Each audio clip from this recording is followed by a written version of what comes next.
All right, we are super excited because this is week 22 of What Did Prince Do This Week, and we have the one and only Michael Dean back with us this week. Home, back home. Yeah, you were Music. serious. That's how it was in Hawaii, though. Yes. I wasn't really like that. I was on daddy time. But I'm sure Daddy was happy that his son graduated from high school. That's got to be an amazing feeling. Absolutely. See, that's what, didn't I tell you?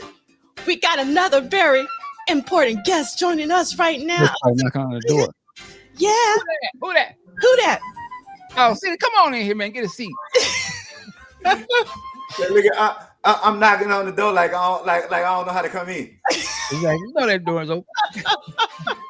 That ain't brand new. Hey, that door ain't never locked. You got it. It's never locked.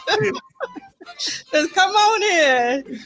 You're such a southerner, Celie. I miss those days. Just people just come on in the house. You know what? I think I was in my 20s. No, you know what? I was in college before I actually was somewhere where you was regularly locking the doors. Like now, I will say because my mother grew up in Clarksdale and my father grew up in Jackson. My father locked his doors, but my mother, them in Clarksdale, they never locked their doors until like late into the 2000s. So yeah, so I remember people not locking their door, and people on my street in Clarksdale, you walk them down my street on Cunningham Street and just open the door and walk in. Nobody actually locked their doors. And yeah, congratulations, Brother Dean, on your son's graduation, man. I know that was a wonderful occasion. So yeah, that's it. Oh, that's not it, Celie, because we got to talk about my granddaddy who would go to the grocery store, leave his truck running with the keys in it. Yeah. Hey, you know what? True story. This is a true story. I don't think I've ever told this story before. True story. I think the second year I was in Minneapolis doing research on the book, this is before I met Prince, I hung out with Kirky J's mother. Oh, wow. She's from Mississippi. Oh, okay. Yeah, Kirky, and how we met was a year before. She was at Jackson State because she was an educator and she was doing some curriculum work at Jackson State. And she had this NPG shirt on. And, you know, to see an older black woman with an NPG shirt on in 91, I was like, hey, ma'am. And she said, well, my son is a member of the NPG. And I said, who is your son? She said, Kirky J. So I said, oh, okay. She said, if you ever in Minneapolis, look me up. So the next year I'm doing research. True enough, I looked her up, and like a Mississippi person, she not only fed me, we had greens and rice at her house. I had greens and rice at Kirky J mom's house. And this was partly because we had just, her battery was dead. So I jumped off her battery and we had to run the AutoZone, and we ran in the autos, and she left her car running at the AutoZone while we ran in and got a battery for her, like two Mississippi Negroes in the middle of Minneapolis. So yeah, when you said that about your granddaddy leaving his car running, me and Kirky J's mama went to the AutoZone in Minneapolis and left her car running. And yeah, so that Mississippi travel, that Southern travel. So that's it. Wow, that's probably one of the greatest stories.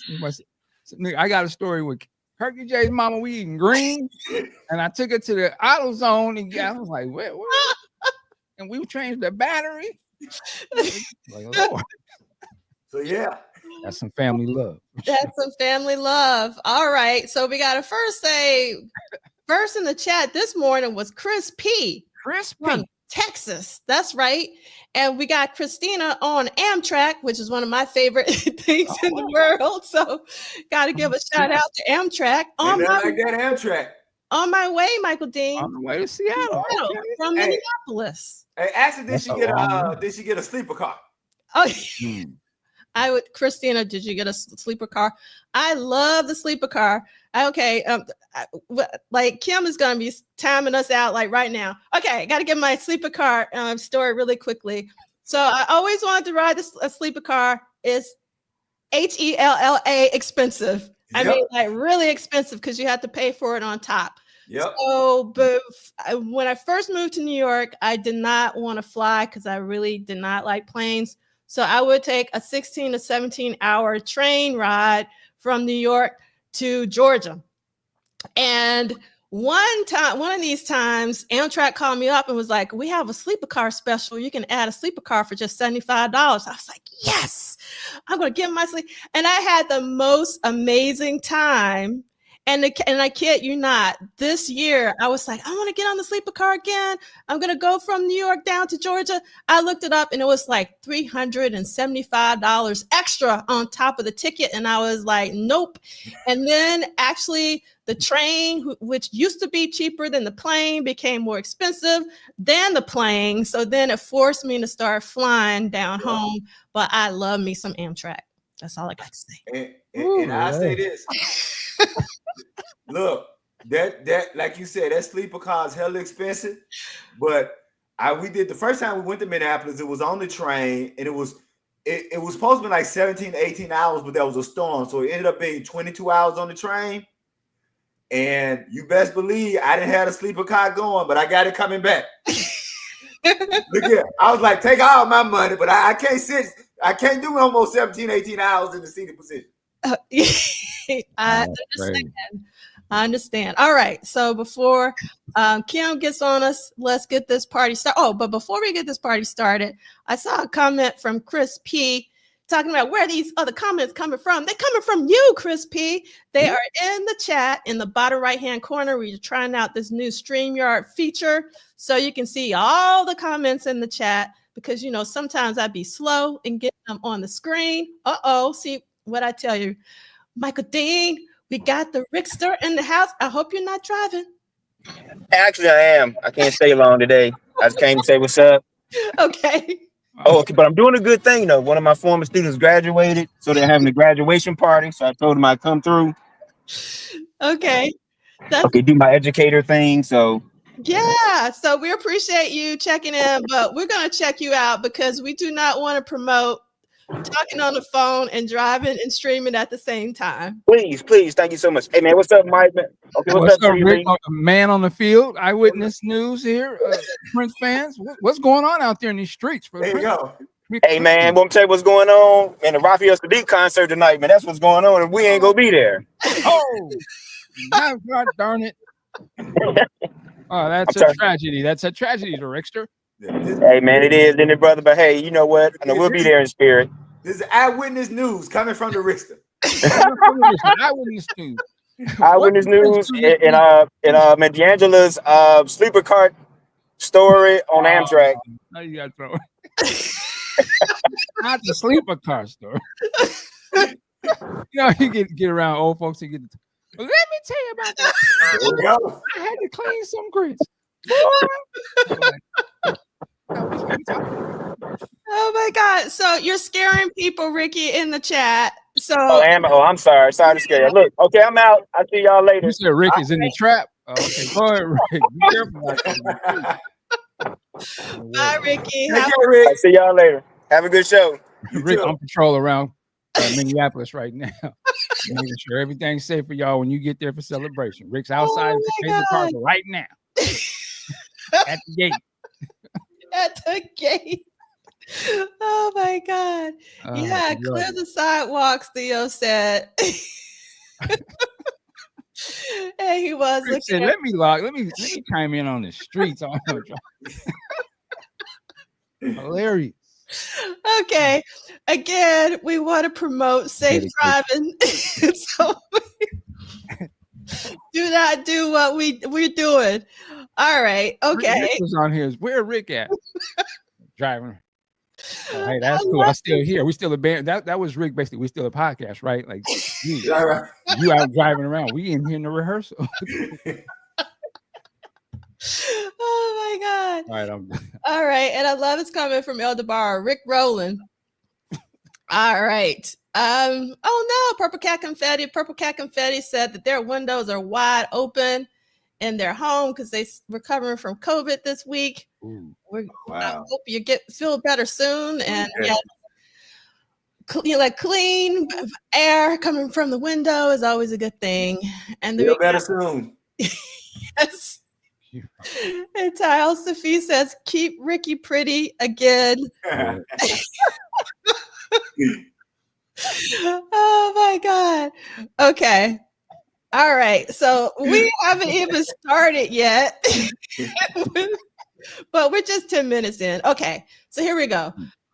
Week 22 of What Did Prince Do This Week? This is a very slow read of Duane Tudahl's Prince Studio Sessions Book Club series. We're going week to week, not date to date. Hopefully you figured that out soon. You can follow the detailed schedule at this bit.ly link and QR code. And you do not need the paperback version, but that's the one that has the most updated version with the circle. Celia, you got your book. What you doing? Okay. We got to remember we're here for the book. We're here for the book. That's right. And yes, we want Purple Cat Confetti to feel better. Oh, love this, Theo. Theo is saying, Ricky, strolling, we can have fun strolling. Okay, so this is not my strolling story. Okay. This is Monica's strolling story. Uh-oh. When Diamonds in Paris came out, Monica loved that song. Oh, yeah. Like, that was the favorite song. She wasn't trying to hear. You know, I was all about to get out. I ain't gonna lie. I was all about to get out. Like, get off. Yeah, I'm sorry, get off. Thank you. I was all about to get off. I was all about getting down. Getting down. Oh, sorry. My bad. Yeah, look here. Brother Dean, you're right, boy. This is coming to old people so quickly. What you say? That NP what? Yeah. That NPR? Tambourine. Let me tell you about the tambourine story. So the only go ahead. songs just mixed together. I was all about to get off. And Monica was all about that strolling. She was like, she said, I mean, she was playing strolling like none. Stop, like real. It just ended. And so finally, you know, you got the little box set, we got the VHS with the videos on it, and she saw strolling was gonna be on there, and she was like, this is fine. I mean, my jam. And it got the strolling, and she saw that video, and she said, what the fuck? Yeah. I know exactly what she meant. She was so mad at that damn strolling video. Mm-hmm. I was too. So like, this is it. Yeah, that is strolling is Monica's jam. Just don't ever mention that video to her. All right, let's move on. All right. Okay. And we already said that. And these will be archived at Polished Solid as well as at MDean. And I gotta thank everybody last week who actually hit that like button. So if you don't mind taking the time just to hit the like button again, it would be fantastic. So we can spread the good word about the good book and Prince and his work ethic. That's right. All right. It is. Oh, no, Nick Felden. No, Nick Felden did not. So we got Theo and we have others here who are under 50. Okay. And because we are open to everybody. Oh, so this is what I want to know. Barbara Y wants to know who is going to Celebration. Let's get a Celebration roll call in the chat. And we got Karan, who is joining us. And we got Pablo from sunny London. Pablo. Really appreciate you being here. And let's see. Oh, Chris Bournet said they listened to Strolling this morning. That's what I'm talking about, Chris Bournet. And Chris Bournet said they liked the video. Very Minneapolis and made Prince seem accessible like Alphabet Street. Is there just real quick, is there a great live version of Strolling that comes to mind? I would say the best one was from the Act 2 show. And he does it mostly on piano, but he mixes it. And I can't remember the song he mixes it with, but that was probably the best one I have. And of course, I got it, I got it on boot. Those, but yeah, the Act 2 show where he's doing it on piano. He does a good bit of the song too. That's the cool part about it, that you get a good bit of the song on that tour and on that show. That's good to know. So I know that Vanessa had joined us earlier. Okay, so Theo says that they're waiting for a Sign of Times or Love Sexy Celebration. Yes. Okay. And okay, we got Melvin Rush II making plans for celebration. That's amazing. And then I know that Vanessa is going, so we hope to have a report back from Vanessa, as well as my friend Clarissa. So we're going to have them come back and talk to us because I'm really interested again about the concert and how that's going to go down. Like, you're not going to celebration? This is the first time I'm not going. The money not right, Michael Dean. Yep, there's something called dental work. That's taking all my money. I understand. Yes. All right, let's see. And Purple Cat Confetti saying Denver is having a fabulous chalk festival on June 7th. So what's a chalk festival? Does that mean that everybody goes out and draws and write words and chalk on the sidewalk? Because they're gonna be playing hopscotch. That's what we used to do with chalk. What disrespect. Hot chalk. I was a hopscotch champion. All right, so Kim is trying to move us along. So Kim knows what's going on this week. Till Jones songs. That's right, Kim. So Kim is keeping us. Oh, we got to start paying Kim. All right. So we got a hashtag WDPDTW, and then we also have an email if you want to reach out to us. This is an independent endeavor. The estate of Prince Rogers Nelson is not affiliated, associated, or connected. Community guidelines. We choose to be a community even when we disagree, and there might be some disagreement this week. We will see. And we started off with Easy Does It by Eric Leeds from 1991's Paisley Park release, Time Squared. And this was composed by Prince and Eric Leeds. Okay, we play these songs because they're Prince and Eric Leeds. And so we got Eric Leeds, flute, tenor saxophones, piano synthesizers, Atlanta Bliss on trumpets, Prince on guitars, Larry Frantangelo on timbales, congas, and clave, and it was mixed by Eric Leeds. You know, from now on, might do a video on this. It's Sir Eric Leeds. Okay, Sir Eric Leeds. That's right. I'm starting that. All right, I love that. And yes, you know, tickets are still available for Celebration 2025. To be honest, I seriously considered getting a one-day ticket. Well, actually, it's not a one-day ticket. It's just a ticket for the concert, which is actually a really cool thing for them to do. So you can actually see the concert. So that is an option. Okay. Money isn't everything. Yeah, one day. Let's see. And Lady Cab Driver saying, I remember when people wrote all over Paisley Park's parking lot with chalk on the last night of Xenophobia. You didn't say that right. Lady Cab Driver was that was actually a bounce, you know, a pushback on the slander toward the chalk festivals. I remember when people wrote all over Paisley Park's parking lot with chalk on the last night of Xenophobia. I don't think that was in the spirit. I don't think so. Oh, okay. Disrespect chalk. Okay, Ricky. I hope that you're not driving and texting, but we appreciate this information that today is Jesse Johnson's birthday. We gotta say a very special shout out to Jesse Johnson on his birthday. Michael Dean, Lady Cab Driver wants to know, was Eric knighted? Yes, he was. The podcast Juice Knighted Association of America. That's right. But then I here giving out his own Sir Lancelot out here. He's making his own Sir Lancelot in the round table. That's right. It's a purple round table. Oh my God.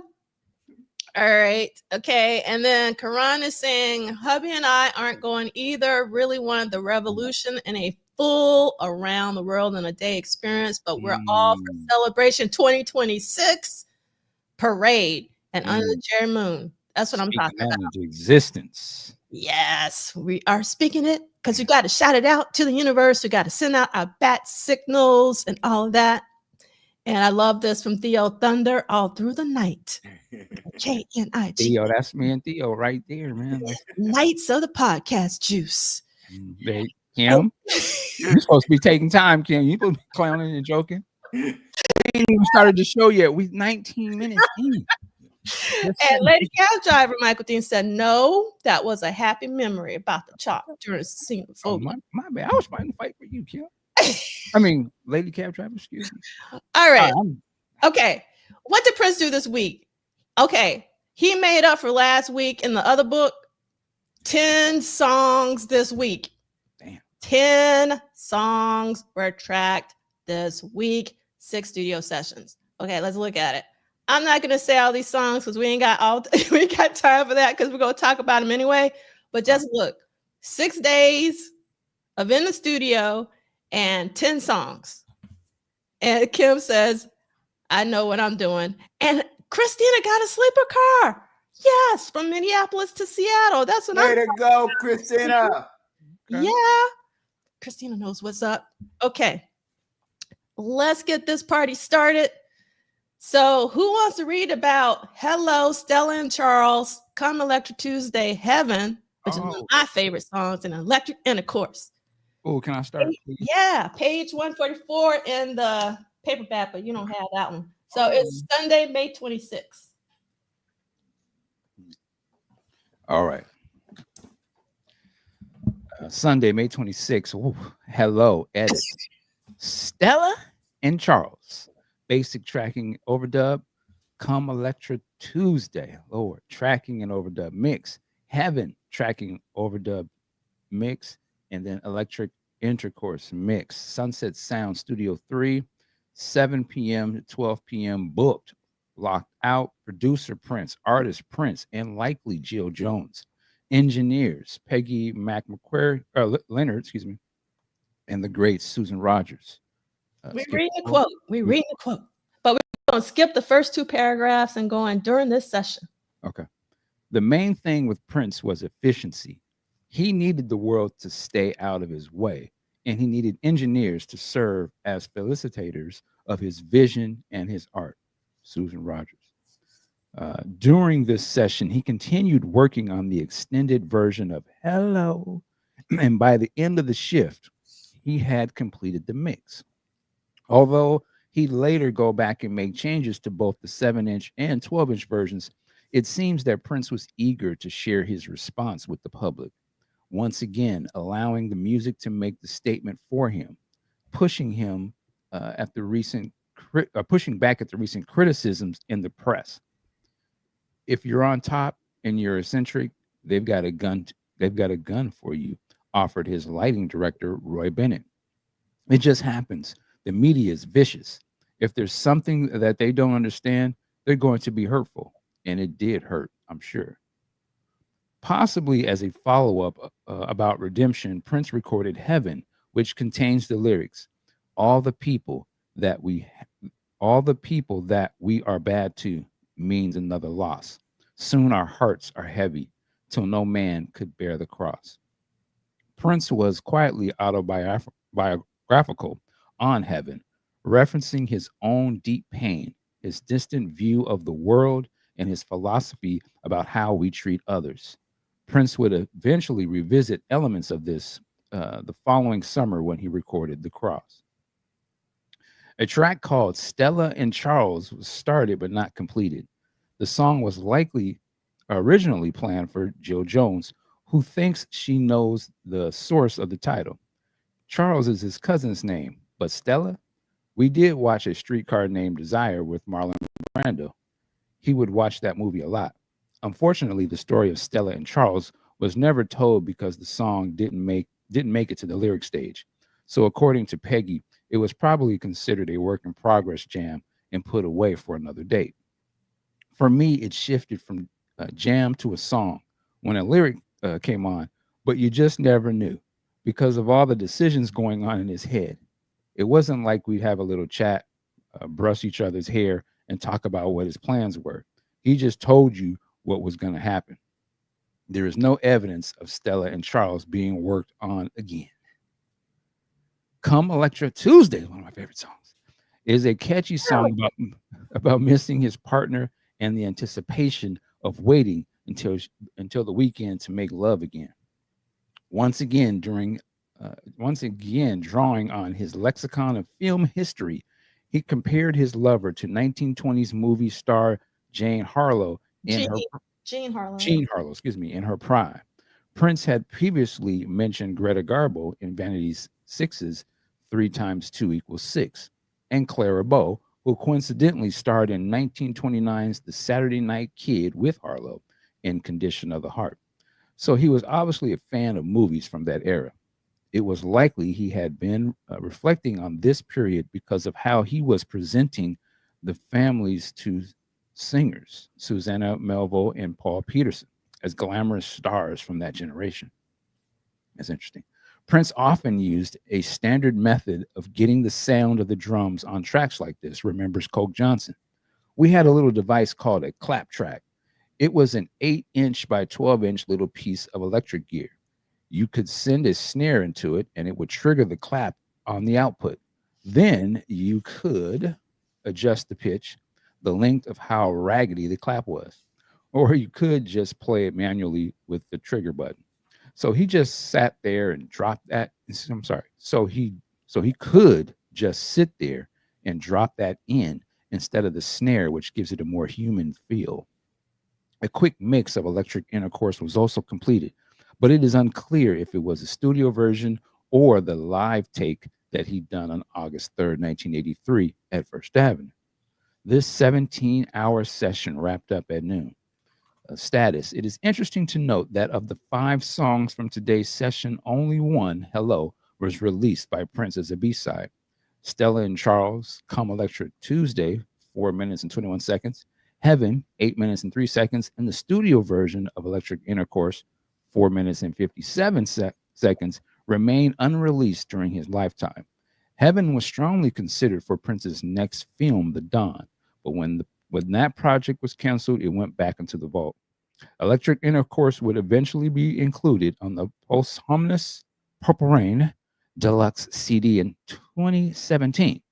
Prince revisited Electra concept multiple times in his career besides Come Electra Tuesday, it was the name of a character in the latter and a name he suggested to Jill Jones and then gave to his protege, Carmen Electra. All right, that's enough for the whole 2 hours, to be honest. There's a lot happening just in this one session, which was 17 hours, by the way. So let's see. Jesse's saying something was in the air during that period. All of those songs are among my favorites. Now, one of my favorites, the favorite from this day is Heaven. When I listen to Heaven, it actually, my mind, I played it so much that I thought it was released because it's not released. And anytime I hear it, I feel like home because I played it over and over again. And I can't believe, it seems like he kind of abandoned it. I don't think he ever revisited it. I could be wrong if somebody knows anything different in terms of maybe putting it on a different project, but I don't think so.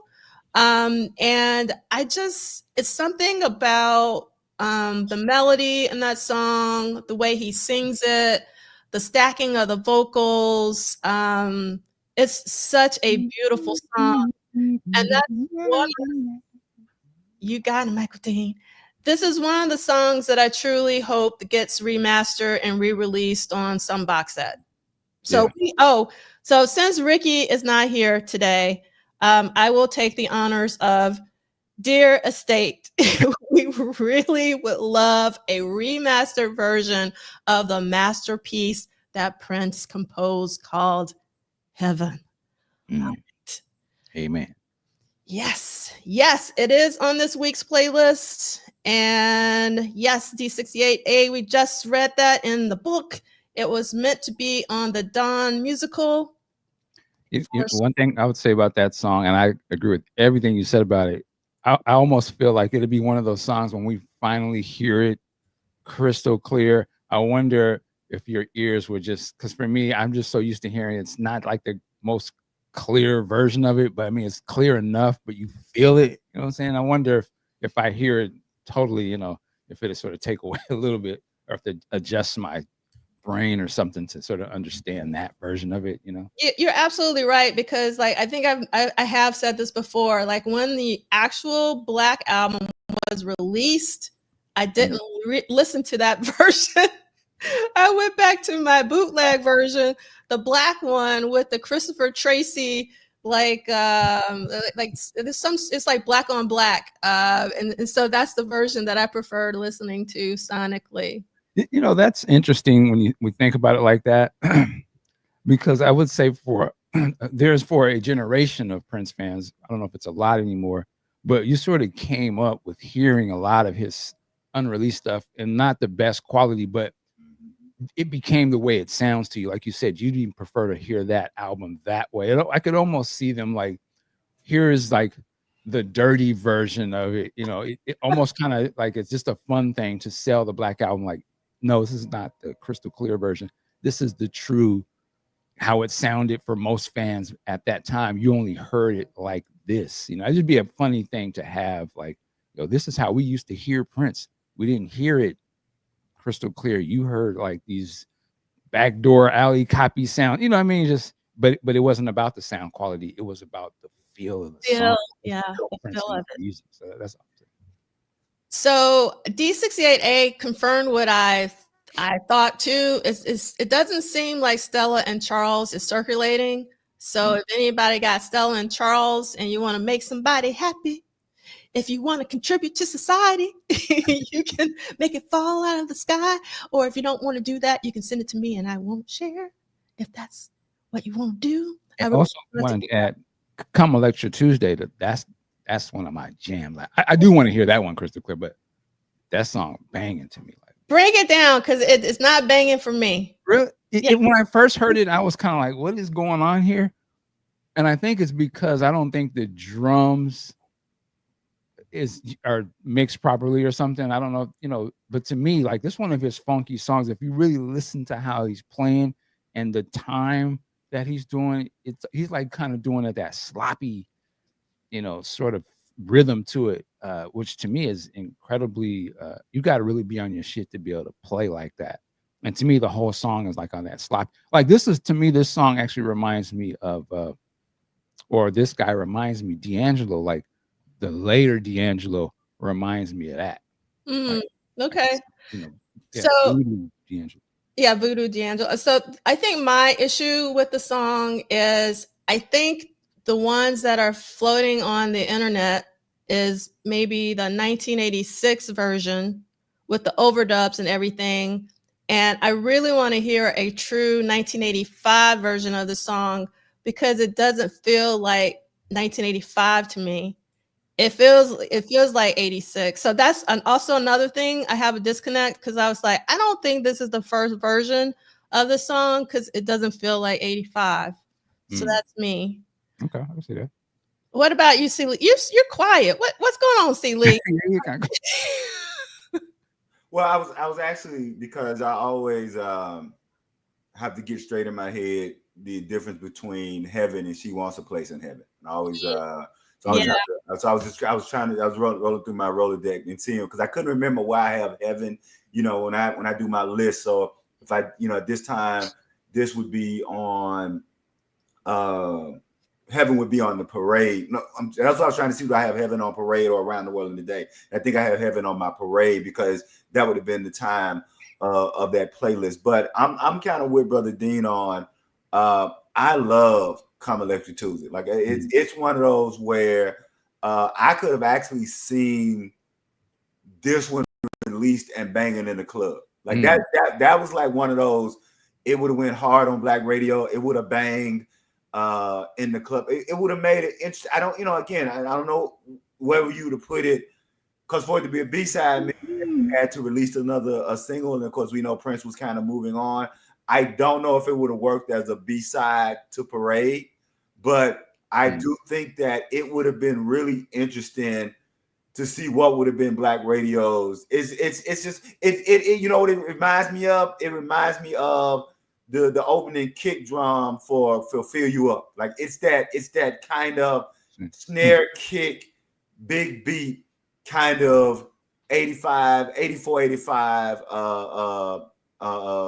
and he's just talking ish in the lyrics, right? When Prince is in his talking ish kind of lyric, but so that's kind of for me why I really like that. And then again, heaven is, like you said, I'm like everybody else. Heaven is one of those where it's a groove that you kind of fall into.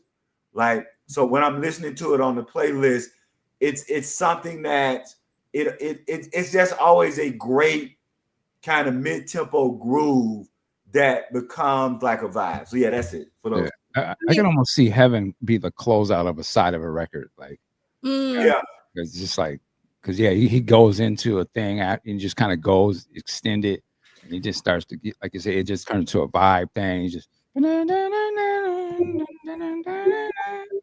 yeah, but it has that.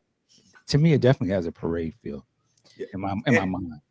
And I would also say just about Electric Intercourse. I'm all about the live version. Don't really not that interested in the studio. I do have the studio version on my Purple Rain kind of playlist with the live version on the playlist as well.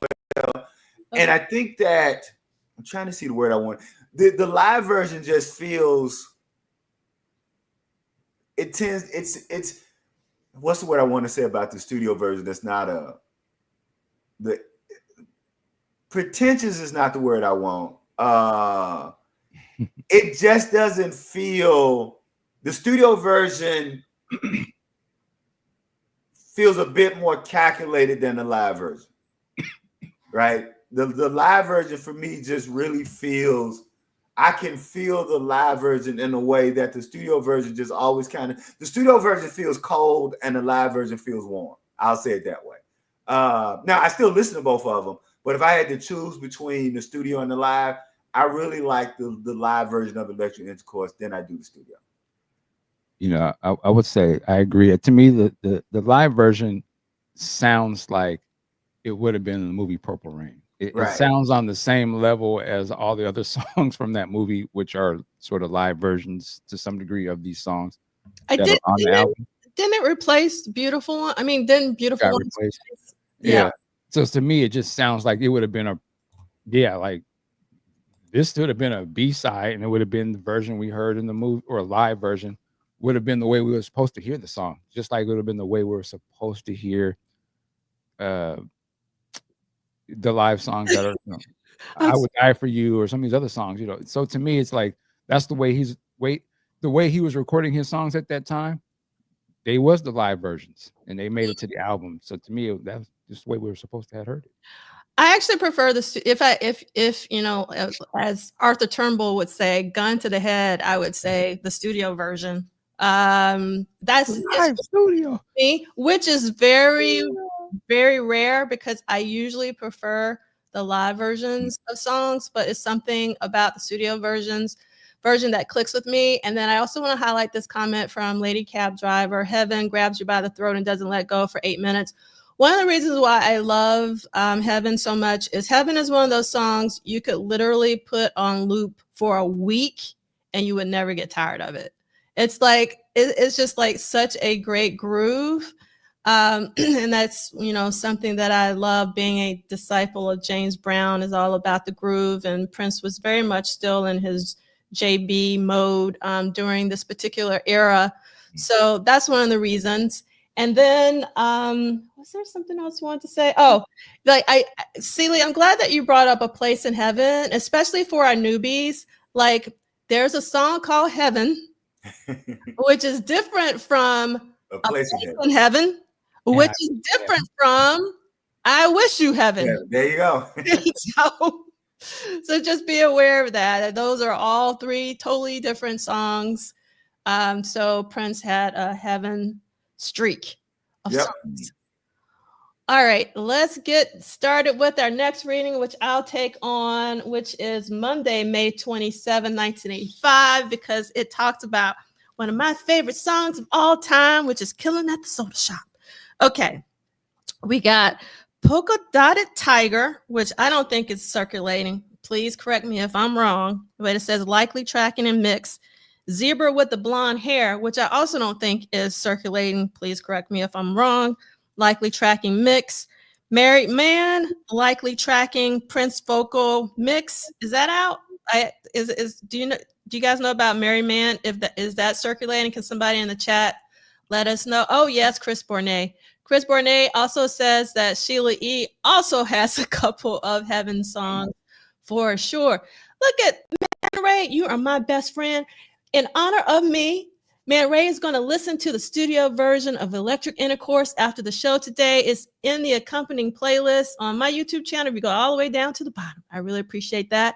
Oh, Theo, if you have not heard Heaven before, you are in for a treat. Oh, Blake Brown, I love this chat. There's also Heaven Must Be Near from Ingrid Chavez. Yes, that's what I'm talking about. And I love this comment from Lady Cab Driver. Just all those beautiful melodies. Prince's gospel scream singing doesn't get much better than that. That's right. I love this. Okay. And then we also have Killing at the Soda Shop, likely tracking mix. Sunset Sound, Studio 3, unknown start time. Okay. Producer Prince, artist Jill Jones, engineers Peggy Mac Leonard, and Susan Rogers doing double duty at the same time. Okay. I'm actually going to read this quote from Jill Jones. It's actually making a really good point. He's always looking for a new challenge. There are very few artists willing to take creative risks the way Prince does. Some records that he has made, Around the World in a Day, for instance, get crushed by the critics, but that does not bother him at all. He makes these albums to challenge himself. I think this is a really important quote, especially for creatives out there. That's my personal opinion. All right. Jill's history with Prince went back to the Dirty Mind tour, and she'd recorded with him sporadically over the last several years on songs like Mia Boca and G-Spot. So the idea for her own project had been discussed, but rarely went any further than the occasional song, according to Jones. Okay, this is Jill. Prince dangled the album idea in front of me for a while. Obviously so, because Jill Jones doesn't come out until 87, and we're talking about 84, 85. And I really wish that it would have come out, Jill's album, in right after Purple Rain or around the Rolling Day era. I really, really do. I think it would have done much better, but that's just me. Okay. Prince dangled the album idea in front of me for a while. It came up in the beginning, and then it turned out that I had to work with Vanity 6 and sing backup for them behind the curtain. And I did some things for the time. And remember at Triple Threat 40, because I didn't realize this, I knew Jill was singing background for Vanity 6 on the tour, but she was also singing backgrounds for the time on the tour and Prince. So she was doing triple duty for the Triple Threat tour. So she must have been tired. Okay. He did utilize me, and I was happy to do it. But then when I got to Minneapolis, I was a little bit miserable because this was not the same person that I really knew. And there were a lot of head games in the midst of it, and it wasn't really cool. That's saying a lot. Okay. With this new batch of songs, it appeared that Jones's solo album was becoming a reality, but with the project, there was a change in Prince's relationship with her once again. I'm not going to read this quote. That's the reason why hopefully everybody has their book. If you don't have your book, you need to get it because we don't read everything. Okay. Just hours after his previous session, Prince was back at Sunset Sound and recorded another 4 tracks for Jones's proposed solo project. At this point, there were only a rough idea where to go with the album. Prince wanted to put an identity on every artist he produced, and if today's songs were any indication, he wanted her to be quirky and odd. Killing at the Soda Shop, that kind of stuff, he knew I liked the weirder of any of his songs. The weirder, the better. The ones that had no structure or rhyme or reason. Polka Dotted Tiger and Zebra with the Blonde Hair are also both whimsical, playful songs that were done quickly in the studio, largely made up of sounds Prince discovered while playing with the Fairlight and Yamaha DX7 synths. I really want to hear these songs. Okay, here we go. Just really quickly. Dear Estate, we would really love to hear these songs. Polka Dotted Tiger and Zebra with the Blonde Hair. Okay. All right. Okay, let's see. Zebra with the Blonde Hair is an instrumental with a title likely inspired by the mention of a young zebra in Polka Dotted Tiger. The lyrics in Polka Dotted Tiger, say that several times back to back, appear to be ad-libbed as they sound like Jones's train of thought with little regard for rhyme. It is likely that what she is singing is a reaction to the avant-garde bed of music that Prince had created for the song. I really want to hear this if Jill is singing it for sure. This Polka Dotted Tiger. Okay. Married Man is a guitar-based rocker about infidelity and how being intimate with a married man is only for a married woman. He was in tune with what he was trying to push on me, and I love that song, by the way. I love the really grungy guitar. I love that song, but he didn't want that one to get finished. I was just like, who's he going to give it to? But he wouldn't revisit it, and he would not send it to David Z. No, that became a song that was not going to go anywhere. That's also very interesting. Music was often Prince's main form of communication, and because of that, he was specific about what he recorded and how he was influenced by the energy of those around him. Although it might not be from this session, Jones tells a story about how specific he could be about influences that took him out of his zone. I think that's how he actually speaks to a person if he's really vibing. A friend was telling me they were in a session with him once and he couldn't get this one part right, and he just turned around and said, "You in the striped shirt, go home and change the shirt. That shirt is killing my vibe." Okay, status killing at the Yes. Sure. What? That reminds me, of that rehearsal where he starts saying, those shoes. Yep. Right. Those shoes.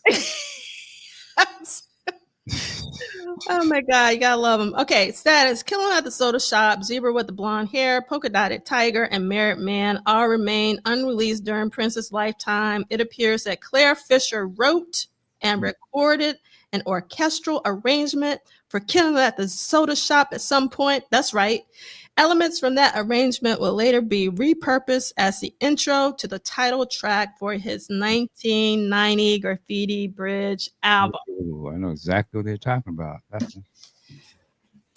Okay. Breaker. Yes.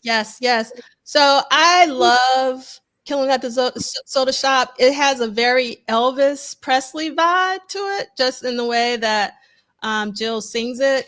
And I love the orchestration of I'm going to be honest. I love any Claire Fisher orchestration on any Prince song. So duh. But it's actually a really interesting song to pair with an orchestral arrangement if you know how the song goes. I would have never have thought to put any strings to this song. So I'm curious, how do you guys feel? And I love how one of the things I love about Jill, and the reason why Jill is one of my favorite vocalists, is that she is so versatile and her voice can be shaped and just incredible voice and voicings. And I think she does an amazing job. She sings this in a lower register than she sometimes does. And I just think it's a really incredible song. And this is another song, Dearest State. I really, really, really, really think that Killing at the Soda Shop. In fact, let's do a proper Dearest State. Dearest State, we would love a remastered version of the Jill Jones album, which was regarded by many as one of the best protege albums that was released on Paisley Park. And we could also have some additional songs that were not released, like all of the ones we just talked about. But mostly Killing at the Soda Shop would be incredible. But Polka Dotted Tiger and Zebra with the Blonde Hair and Married Man and Come Electric Tuesday, all of those would be so incredible. All right, I'm off my rant. Go ahead, everybody. Anything you want to say about Killing at the Soda Shop? So I will say that it's funny that this discussion is bringing me back to taking a second look at Jill Jones's legacy in place. Because a couple of things. I always thought this song, until reading this, I always thought this song better fit the vibe of the first Vanity 6 album.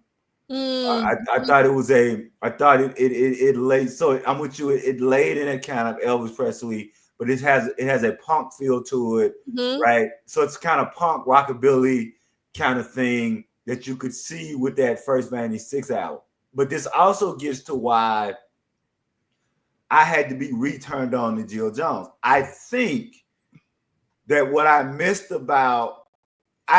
this part of her personality.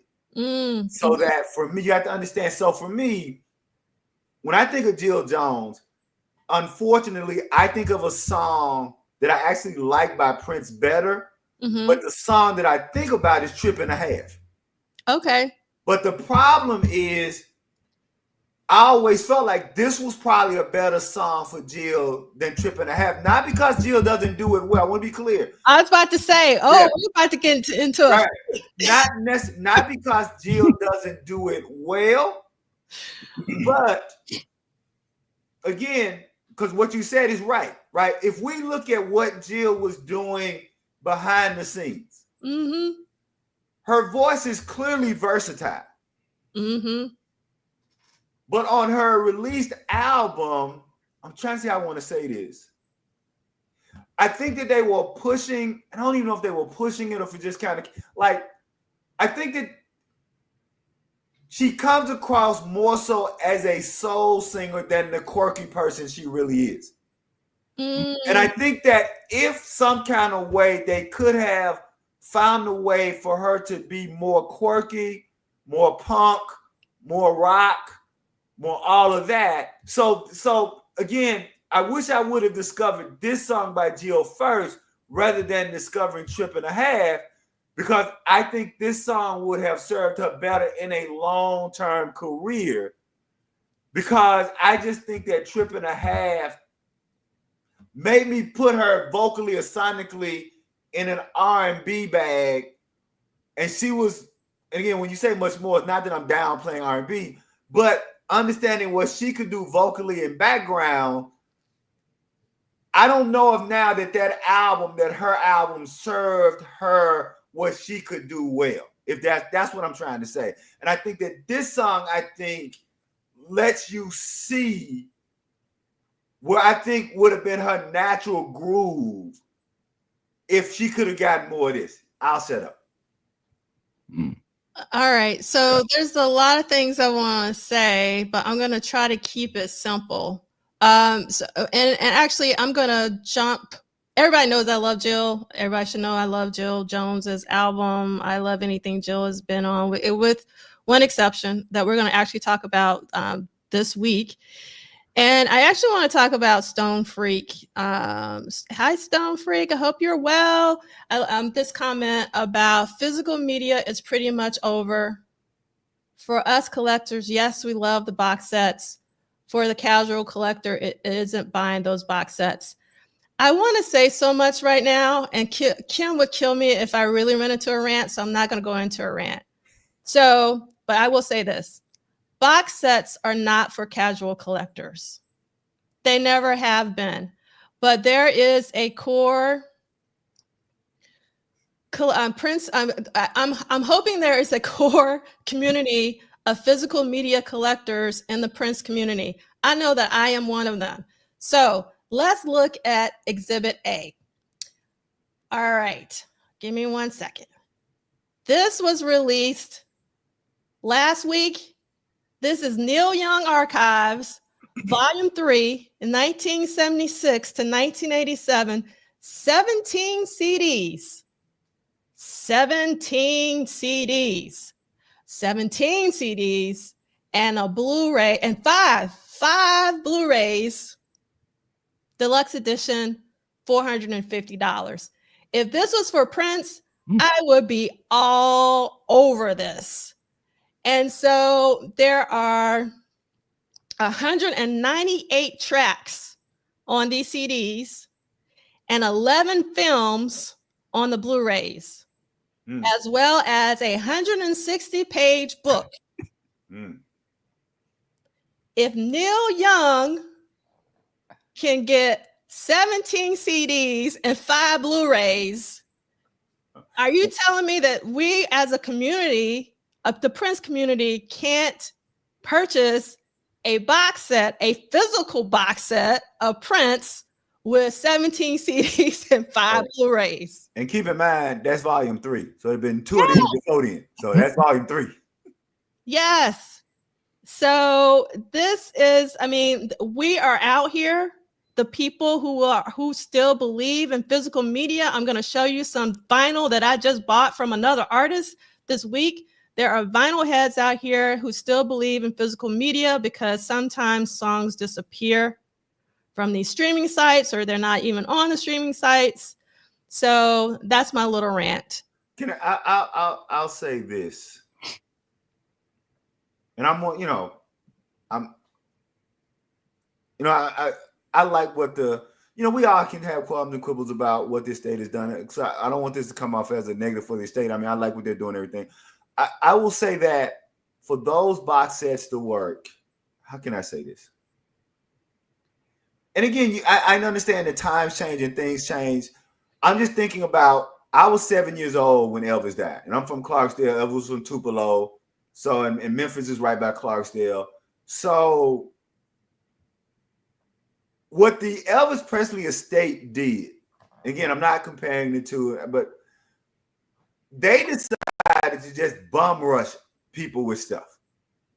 Like, if you look at the moment Elvis died until they just bum rushed. And I think it's also important to note that the Elvis Presley estate was probably in worse shape than Prince's estate. Lisa Marie Presley does not get enough credit for salvaging what was almost a bankrupt estate. So I think, I'm not Lisa Marie, Priscilla Presley. Priscilla Presley, like, she doesn't get enough. And so what I'm saying here is that I'm with you. The box sets can work. I think also,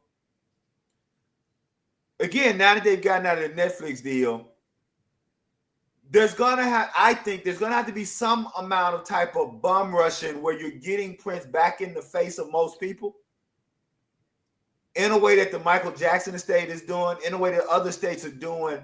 That's what I think kind of needs to happen. I think that there has to be a way to kind of bum rush people with music and video and movies of Prince in a way that raises the desire or the hunger for the box sets. And I'm saying all that to say, and I want to be clear, not to say that the estate isn't doing a good job, but when I think about, again, me being a 7-year-old kid and Elvis dying and seeing what happened and seeing, right, I think that out of sight, out of mind is a true statement. Mm-hmm. And I think there needs to be some kind of way that you're bum rushing people with music and video in a way.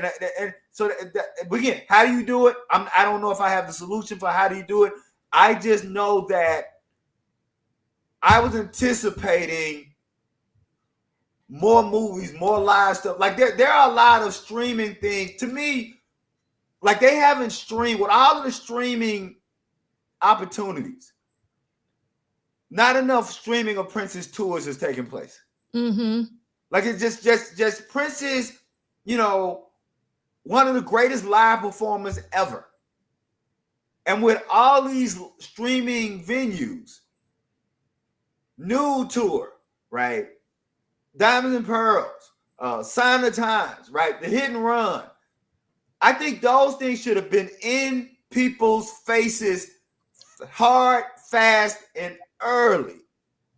So that people who didn't know go, damn, there's a level of live performance that Prince did that just isn't being matched.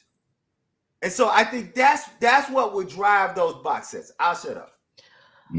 All right. So one more thing and I'll stop, but then I want to go back to Jill. All right. So one thing I want you to notice for this Neil Young box set that I forgot to highlight is that it's strictly limited to 5,000 copies. Right. Now, what I've been dying to know, who are the core buying Prince audience? Meaning, like, who are the people who are dropping the money? Like, how many of us are dropping money for these box sets?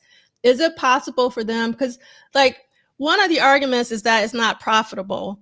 But are you telling me that there's not 5,000 buying Prince fans for a box set? If we don't have 5,000 buying Prince fans, then Prince is in trouble. I don't think you do. To be quite not to that level of money. You don't think so? I mean, you might not really. I mean, that's if you think about how albums sell today, then you think about that's $500. I don't. I mean, and I'm not. I hate that that's true, but I don't think these things sell like we think they do. That's the thing, particularly at that level. And I imagine, okay, that's probably what they can break even. But again, how much are they going to make off of that? And I think that them looking at it as a business, they're not thinking about it on a collector's level, right? They don't want to do a 5,000 run. Yeah, it probably would sell, but I guess the question is, how much money did we make after everything was said and done? They're probably more focused on that than the prospect of preserving it in this way, that this would be a cool product for fans. Because if that was true, we would have seen everything we've been talking about. But I think there's a reason why they don't put those out.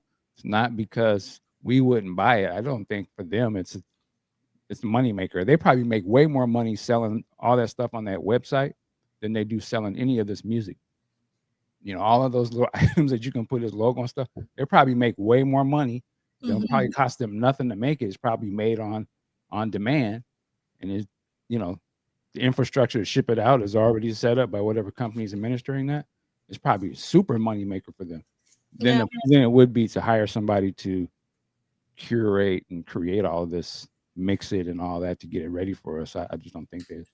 But I mean, I think this is a good point from El Michelle, but there are fans spending actually over 1,000, because you have to think about, it's not just the ticket, but also the plane ticket. A small amount of people. That's not 5,000 people. Yeah, it's not 5, but it actually, I don't want to stay on this for much too longer, because this would actually get me depressed for real. And I'm not being funny. If that there's not like 5,000 Prince fans in the world that would be willing to, because it's different for an ephemeral experience, like let's say a celebration, but you're talking about like unreleased Prince songs, unreleased rehearsals. So that is like problematic for Prince's legacy, in my personal opinion, if there's not that interest from the core Prince community. I think the interest is for it, but I don't think that pricing model it's not as great as it used to be. You mentioned the Elvis thing, but that was when people were buying music like it was water. Yeah, you could put everything out. You could put everything out today, but sadly, people just don't buy music or value it like that, and it probably would not sell beyond us. And I don't think it's to them. It must not be worth it just to service us, because if it was, they would. I hear you. I agree about the people not buying music. I agree with that. I do think, however, so I agree with that 100%. I also think, however, and again, I hate to be honest, because I want people to understand. I'm with the estate. Whatever the state does, I'm going to support. They're going to get my money. I want to be clear. Whatever the state does, they're going to get my money, right? Same here. But I also think I actually think we shouldn't think like that. But that's right. But I think that also what must be said is that I think that the estate. I think that it hooked this wagon too much to Purple Rain early, because that was the easy, low-hanging fruit. And I think that also making another connection is there were things and people in place. Like, for instance, what they did with the Diamonds and Pearls, when they reached beyond their four walls and reached out to other people. I think that there were people in place, like Polysolid, like Podcast Juice, like things. I think that, because when you look at what the Elvis Estate did, that's essentially what they did. They created their own scholarship. The Elvis Estate created and used its own as part of the pipeline.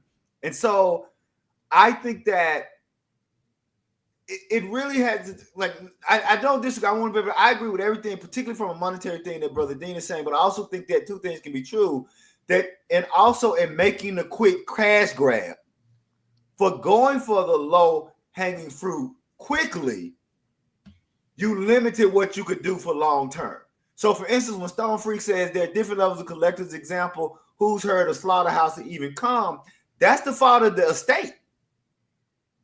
that if you're telling me that in 2025, right, 10 years after, well, 9 years after Prince has left us, what have we done? What has the estate done to say, here's some other music out here? And again, this is not a critique of the estate. This is not me saying that they're doing a bad job, but I do think that we have to be able to say that we have to be conscious of the fact that as long as we are doing the quick cash grab, as long as we're doing the low-hanging fruit, which is good business, you're also saying that we really don't care about the potential loss of the rest of this catalog and the rest of that vault. And I think that there can be a happy medium where you may not get a physical thing, but I think you can get digital box sets. You can get digital downloads. And I know that for the physical people, but that's what I'm saying is that have they even met us halfway with digital box sets? Have they even met us halfway with the digital stuff that can be done? And again, I'm raising a question. This is not a critique, but I am someone that I am very worried that the way that we are going, it's going to be Purple Rain and nothing else. And I think part of that is because we're not making the attempt to get beyond anything other than what people already know. I'll shut up. You know, yeah, I agree with everything. You know, I guess today, estates and things and IP, intellectual property, is viewed very different than it was back in the day. Right. And I think, you know, they view it as this is an IP. We own Prince. You know, we have the Prince thing, and this is a valuable. They know it's valuable. You know, but again, they're probably like, they're not collectors. They're not super fans. Mm-hmm. They are particularly business. You know, there's the one big company, and then there's the people that's left over from the family. You know, those are just. This is just a company. They're not looking at it from our point of view. Right. So to them, it probably makes perfect sense to be about Purple Rain and what comes top of mind to the general public, because that's the whole reason that they own it in the first place. Mm-hmm. You know, what can we make off of this? And how can we make some good money off of this? Which I understand it, but we see catalogs flipped and sold every day nowadays, right? It's just seen as it's just a commodity to change ownership. I think they said Taylor Swift, she just bought her catalog back after it had been sold a few times, right? Because it's just a commodity to them. They don't care about them songs and releasing. She does, but in Prince's case, the estate is where it is right now, and that's, you know, it is a business. It literally is a business. I think the only way us as super fans, you know, if we want to see certain things from that business, we have to be willing to tell them that, and you're not being mean, or it's not I'm against them, but it's like, yo, I am the customer. Right. You see this as a business. So as a customer, let me tell you exactly what I want to spend my money on. But until we continue to just do whatever, don't really give no pushback, what's their incentive to change?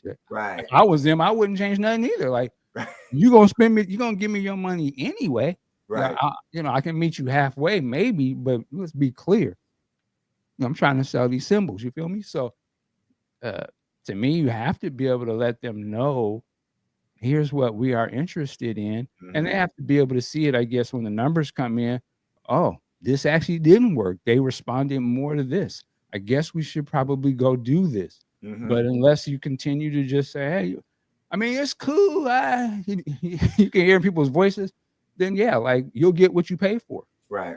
You know, unfortunately. And I think, too, the last thing I say, you know, I think the spirit of Prince is very much alive in the way his music and things are released. You know, we didn't get to see a lot of this stuff when he was alive either. Right. You know, so it's sort of on brand that we unfortunately don't get a lot to see some of this stuff now. But maybe things will change. But I think the only way that changes is if there's somebody that is their job to, like, you understand what our customer base, what this segment of our customer base really is about, and how we can service that. and then there's the other side that is focused on the big intellectual property, the mainstream deals or something like that. I think that's the thing with Prince is he had the pop thing and he also had his core fan base thing.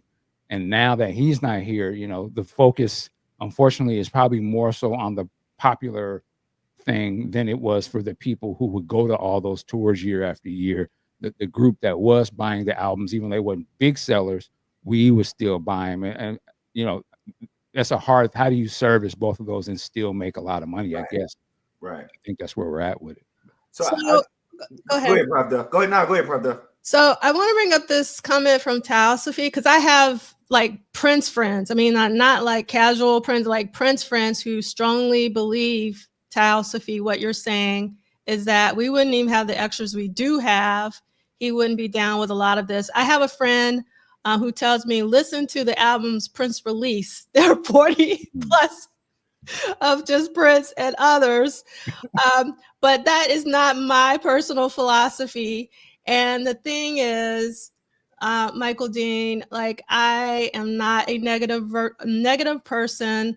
I want to support the estate. But at the end of the day, I am someone deeply vested in Prince's music. I have been since I was 9 or 10 years old. It has never waned. And for me, it's about the music and the concerts and the rehearsals and the sound checks.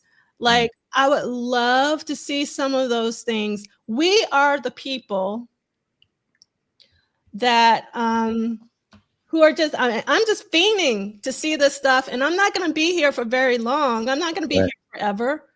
And like, we are some of me, like, I'm so happy that he's getting new fans. It's so important. In fact, I spoke with one of my alums from my previous institution. Like, so Celia, when I used to teach programming, all of my programming assignments were about Prince. If we built a database, it was all about the different Prince bands in the database. So anyway, when Prince passed, I had an alumni. He was like, you know what? I'm going to listen to Prince's entire catalog. And he did. Over the course of the year, he listened to every single album. And then he went and did all the Protégé albums. And then he said he did it again. And he reached out to me this week, and he's going to Minneapolis for celebration, not for celebration, but he's going to Minneapolis to visit Paisley Park for the first time. And he's extremely excited. So, I mean, I'm so excited that we have Theo and others in the chat who are just going to continue the legacy once we're no longer here. And it's really important that I want Prince to be like Mozart. I want his music to live forever. His performances, his live performances in particular, to live forever. And so I say that all to say, I'm saying this out of love. And I said this last week, even when Prince was alive, I never listened to an album before I bought it. I just bought it. Why? Because I wanted Prince to continue to be Prince. Why do I support this estate? Because I want Prince's name to live on into eternity. So we have to support what they are doing. But I do think it's okay to say, and I know, again, I have personal friends who says that I should shut up and not ask for things because Prince has already given us enough. But I just want to hear what I haven't heard, or even things I have heard in the best quality. Is that too much to ask? Meaning, like, am I really being unreasonable and making that request when they've already released several box sets? And we have other estates like the Neil Young estate that I just shared. And there are other estates like the Doors. I'm a Doors fan. They release stuff constantly. If you want to like follow an estate that is constantly releasing stuff, follow the Doors estate. And you'd be surprised. Like, they're coming up with new stuff every month almost. I mean, but I'm being exaggerating. So that's one thing. Okay. Wait, can I just two things? Sure. So to Talsfee, I want to answer Talsfee's question this way. So the first time I ever talked to Prince, it was on phone. We talked for an hour and a half on the phone. They fly me out to Paisley Park. Brother Dean, I walk into the conference room. I'm sitting there in the conference room. Prince walks into the conference room.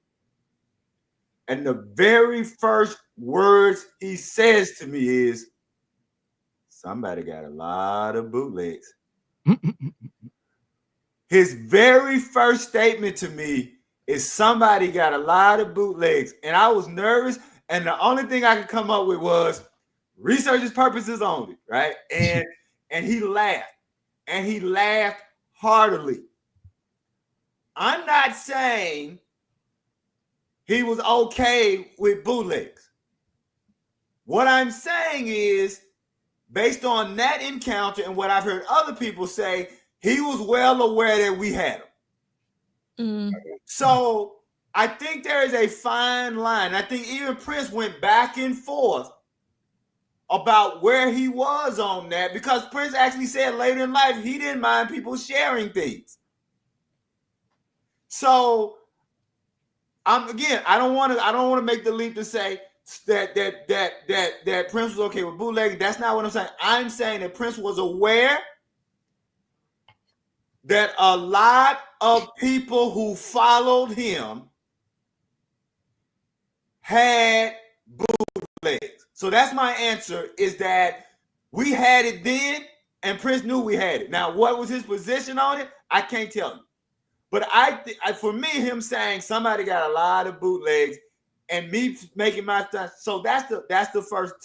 So that's why I'm not of the opinion that, hey, we shouldn't be asking and we shouldn't be.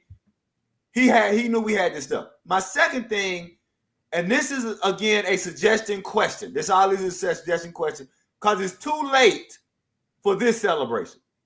So my question to you, Prof. Duff, and people who've gone to celebration before and people who plan to go next year, because it's too late for this year. One, have they ever had a session at Celebration where they actually discussed the marketing plan? And if they've never had a panel or a session where they discuss the marketing plan, is it possible that for Celebration 2026, they could actually have a panel and let the panel be twofold?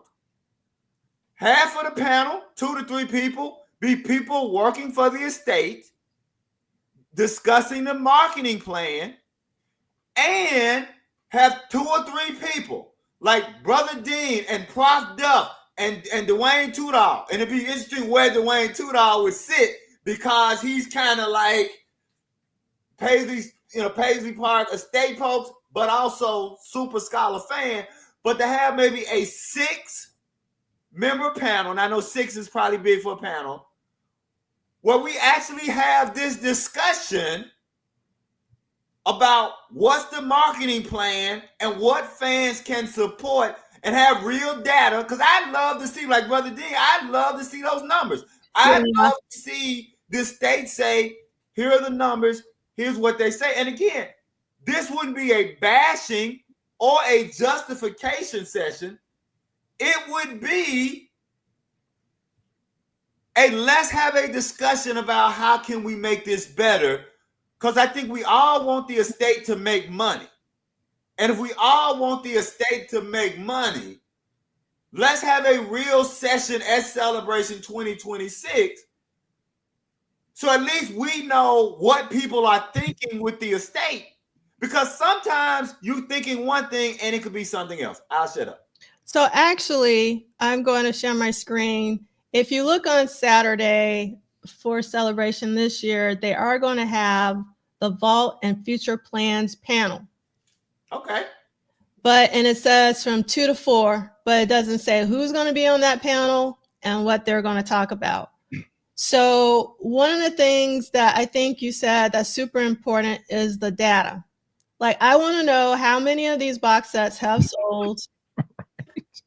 No, really, because I agree with you. I'm sure. I know they would be like, well, why would we want to tell you that?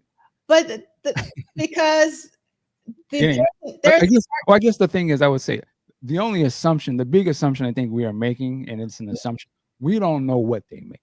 They could be balling out of control. Right. We're just assuming because they're not selling what we want to see that they're somehow not making money, but we actually really have no idea. Right. What their finances is. They could be great. I would imagine if they wasn't good, the people that they have installed that are running it would be up out of there. Because I know them money makers ain't gonna let nobody run nothing that ain't pulling in on the investment. So I assume they're probably doing great. Because I don't see anything why they don't seem to be doing great. You know what I'm saying? So it's just we have to understand.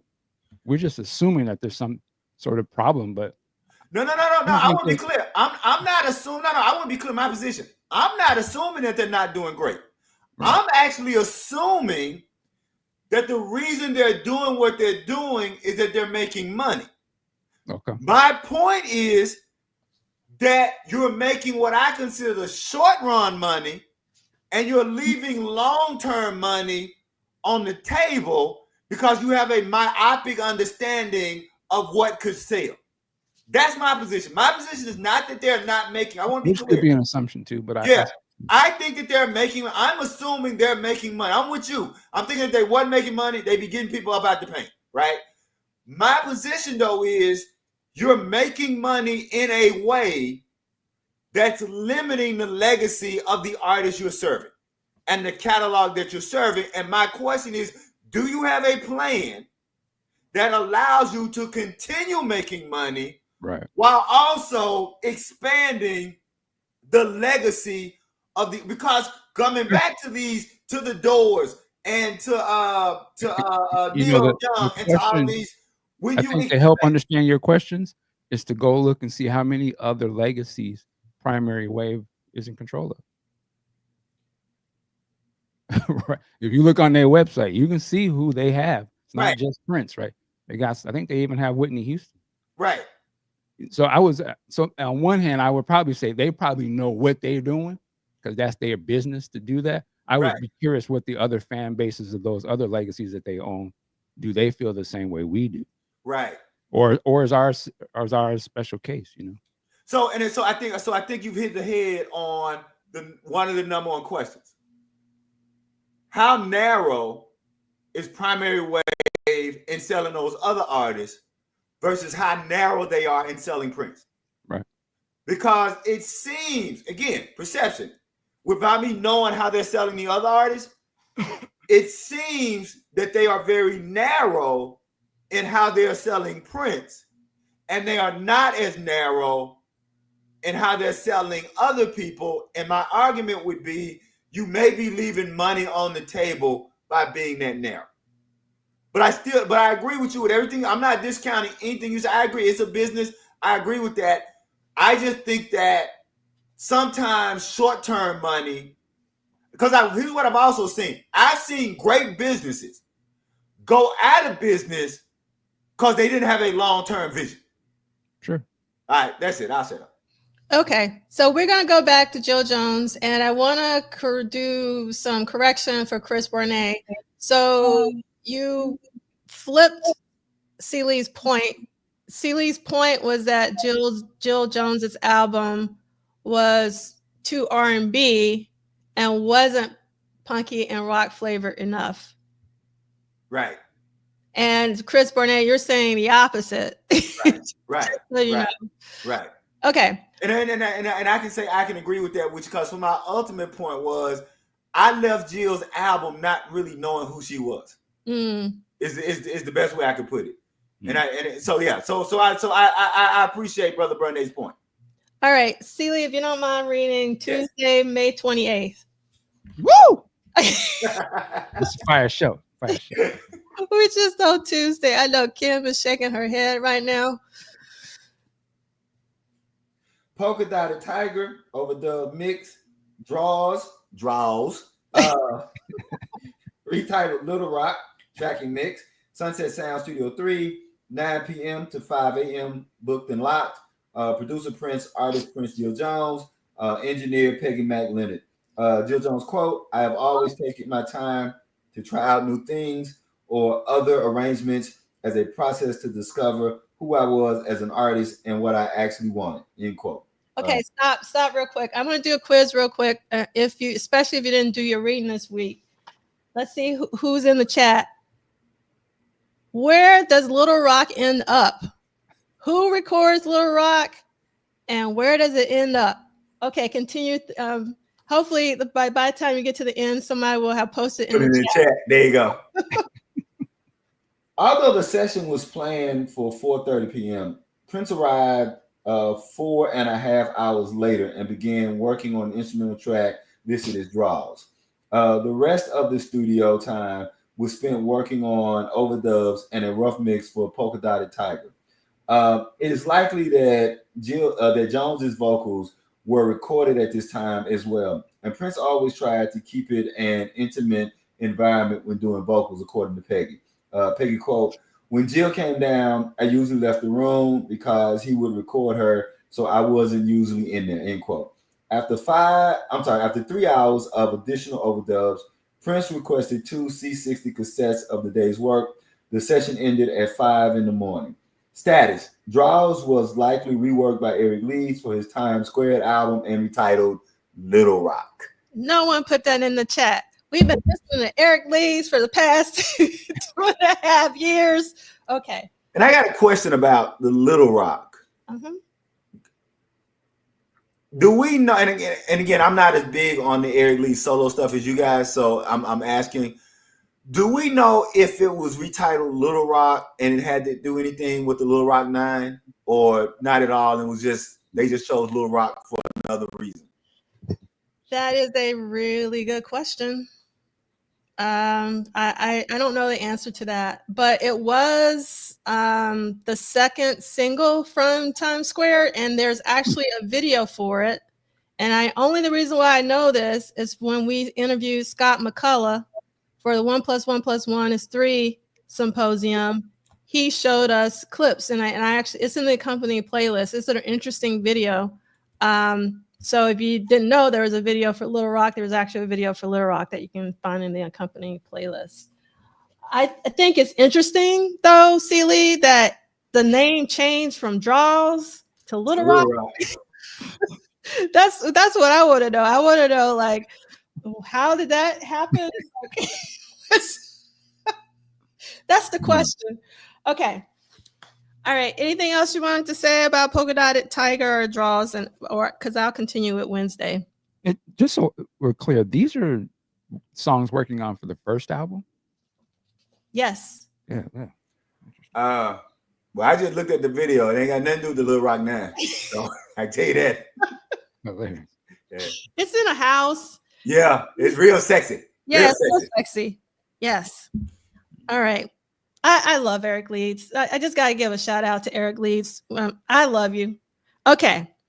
Wednesday, May 29th, 1985, Living Doll, which is a song I detest, listed as song number 1, tracking Married Man, listed as song number 2, mix Possible Jill's vocals, Zebra with the Blonde Hair, listed as song number 3, mix Killing at the Soda Shop, listed as song number 4, Prince vocals, Possibly Jill's vocals, mix Sunset Sound Studio 3, 5 p.m. to 1 a.m., booked, locked out, producer Prince, artist Jill Jones, listed as Prince, engineer Peggy Mac Leonard. Okay, I'm going to skip the Susan Rogers quote. Prince was quickly collecting a variety of songs to offer to Jones for her album. So he asked her to the studio to play several for her, including the instrumental Zebra with the Blonde Hair. And I'm sorry, I still want to hear it, even after our conversation and Married Man. We had a really cool vibe on it because I remember how it sort of picks up and our vocals were really close on it. It just had a really good vibe. When I came to sing it, and that was just the coolest lyrics, it'd be like, nobody wants a married man. I think I was just like, yeah, nobody, laughed Jill. Even I don't. Prince Pittsburgh. I thought a piece of man was better than no man, Shirley Mother. A piece of man ain't better than no man. What's going on? Prince spent part of the session recording Jones's vocals for Married Man, but it's unlikely any lyrics were added to Zebra with the Blonde Hair. Killing at the Soda Shop was probably inspired by the raw guitar work on Married Man, and Prince recorded it in similar way with the guitar and the Fairlight synth blended with an aggressive beat. Like all the tracks he was given to Jones, Prince recorded them with his own scratch vocals as a reference when he played it for Jill. I love that song. I wanted to do it and was excited, exclaims Jones. He and I had so much fun recording that one. It was very punky and over the top, and it had a lot of guitars. There was a part where he just kind of went crazy in the studio, and he was like, do you want to do it? And I was like, I would love to do this song because it was kind of edgy, and it was very Elvis-like, and he loved the Elvis thing if I pulled that off. It was just great working with him on that because he had a really sheer enjoyment in the studio. And you can actually feel that. That's another reason why I love Killing in the Soda Shop. You can feel that they were having fun on that song. And he really actually connects better when you're working with him musically. Okay.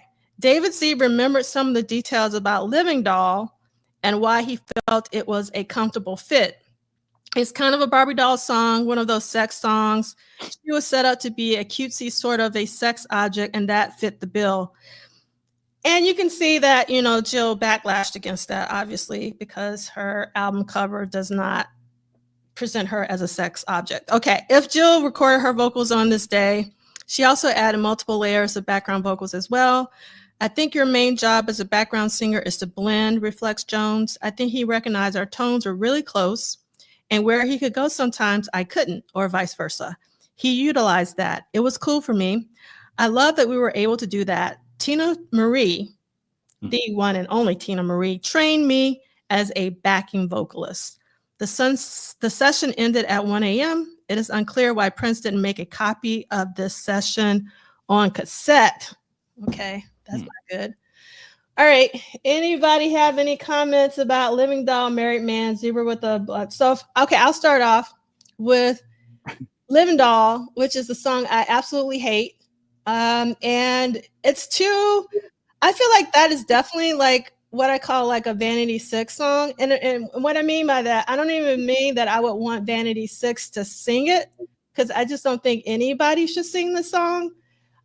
And I never liked the music for this song.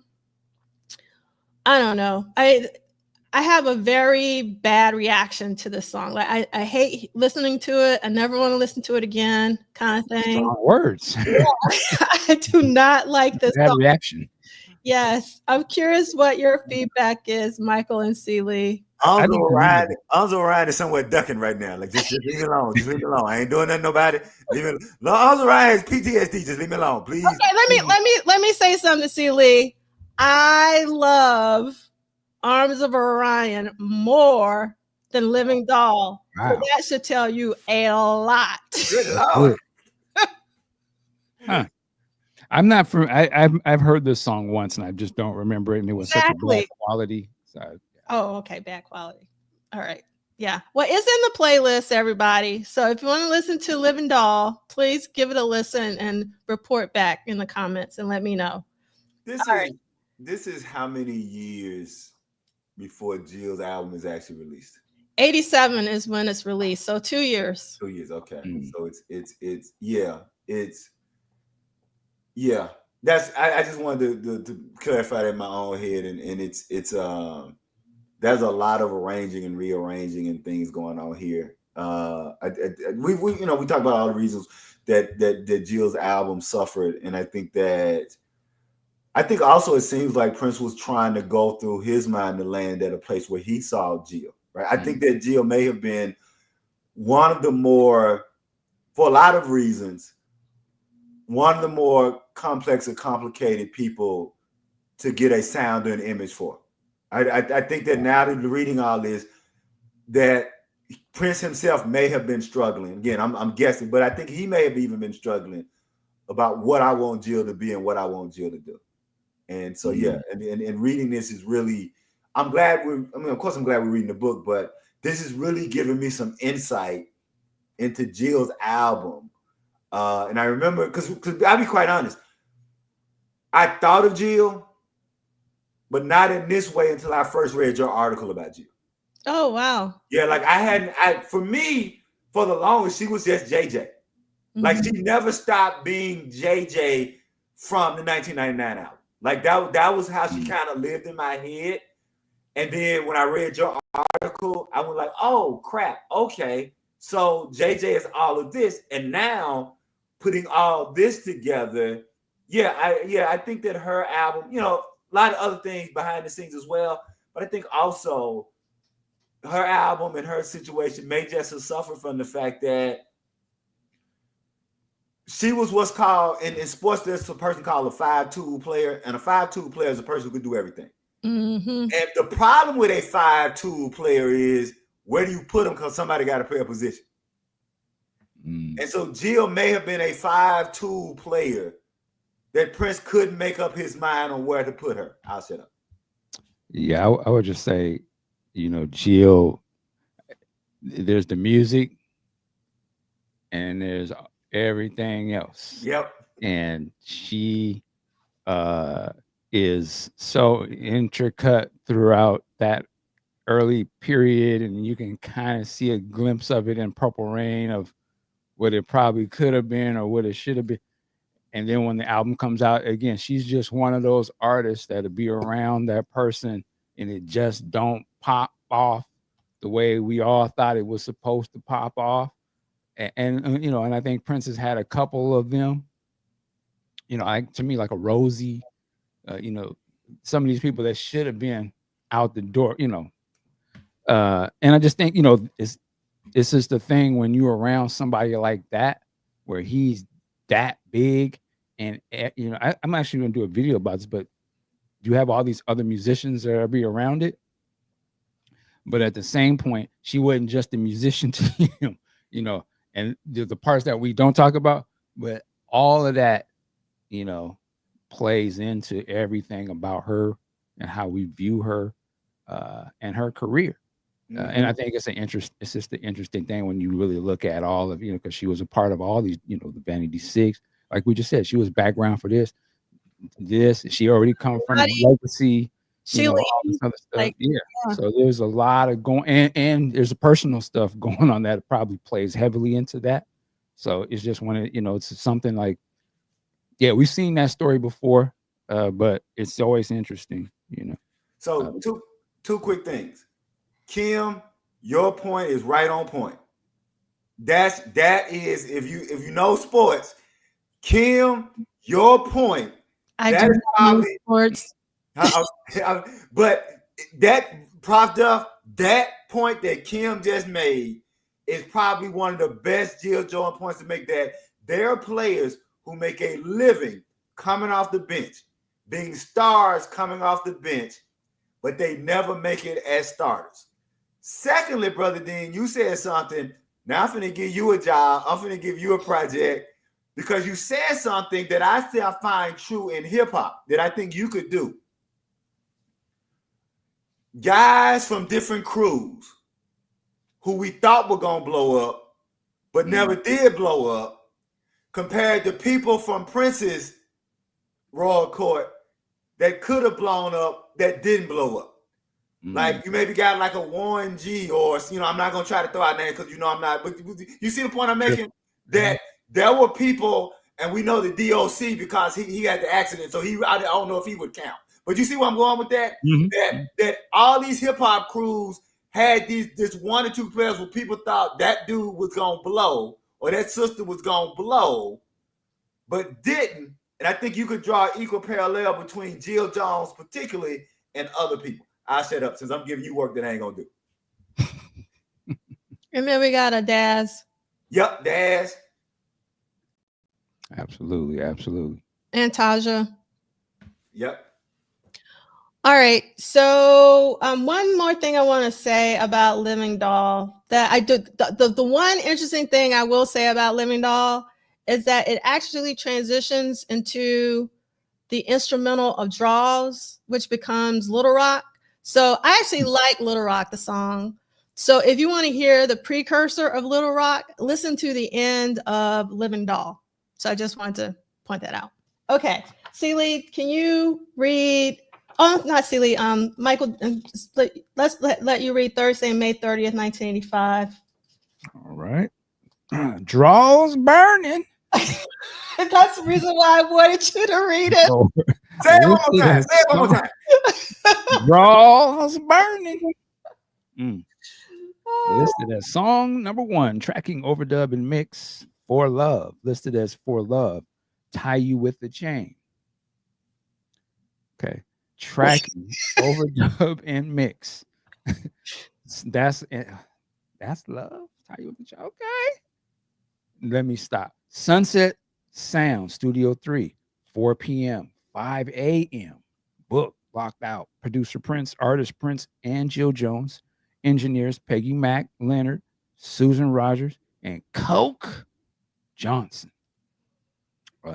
Quote, no quote? No quote, but before you move on, Modern Era, I just want to point out that if you're talking about the Baby Doll Madhouse song, that is not the Living Doll song. That's a totally different song. So, yes, that's different. All right, go ahead. As a band, the Screams of Passion music video was being planned, and Prince asked the band to drop by the studio to discuss how to prepare. We were going to start rehearsing for the video and shoot it in a few days, according to Eric Lees. Jerome, Jellybean, Paul, Susanna, and myself found us in Sunset Sound Studios to do a little impromptu session that later became the song For Love, which ended up on the Jill Jones album. Skip the next paragraph. I was there? Yeah. All right. I was there when we cut the drums on the Family's album, but he wouldn't let me do it. Laments Jellybean. He had me play electronic hand claps along with him on the drums. We were there for a lot of that shit. Hold on one second. This reminds me of when Jesse said something like Prince woke him up to like play a triangle or something. Do you know what I'm talking about? Yeah. Okay. Yeah. You do that. All right. We were hanging out at Sunset Sound. He was cutting the song for Jill, and he realized, damn, Bean hasn't played in the studio with me, continues Jellybean. So he made me go in and play the drums for Love. He had me play on the Jill Jones record at Sunset Sound, remembers Paul Peterson. He asked me if I could play bass on it. He knew I could play because he had seen me playing keyboards. Although Paul grew up in a household filled with musicians, he credits a lot of his skill on the bass to Prince. Prince is probably one of the most underrated bass players there is. He is so greasy. I picked up so much in my short amount of time when I was there because he played bass with a pick. That's where I picked that up. And that's what I've known for years is that kind of rhythmic, sloppy, funky, not necessarily playing notes, but kind of ghost notes and that kind of thing. He was the instigator of all that. The jam that led to the recording took place between 4 p.m. and 11 that night with Eric on sax, Jellybean Johnson on drums, Paul on bass, and Prince on guitar.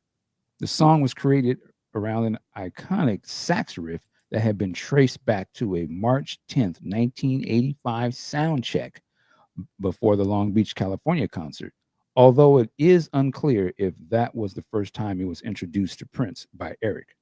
Over the following 6 hours and the subsequent days, Eric added some additional sax parts, and Prince would overdub additional guitar, OB8 synth bass, organ, tambourine, and vocals, but with Eric, Jellybean, and Paul playing on the song, and Susanna in attendance. Messy.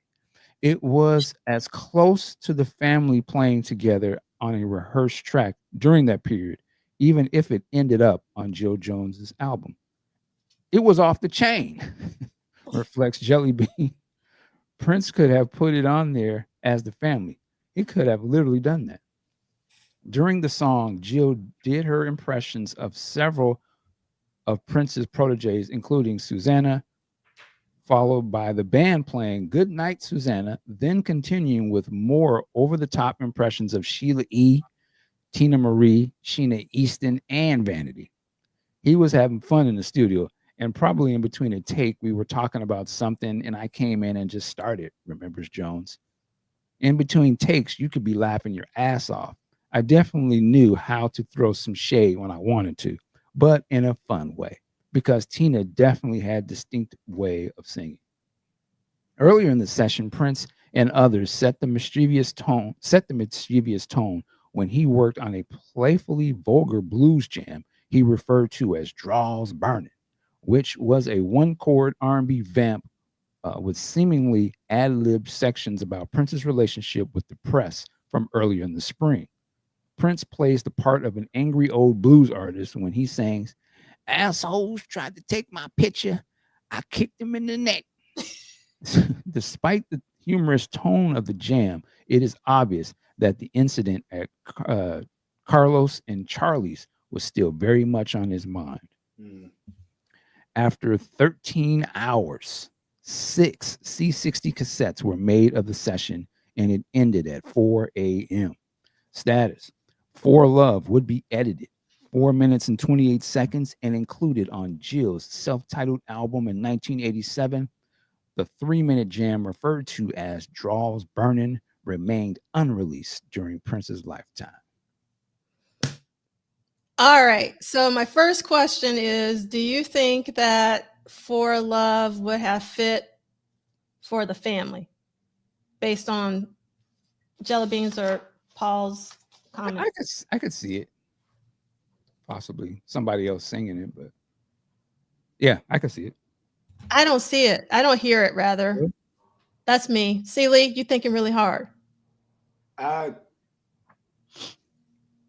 think it's a Jill Jones song.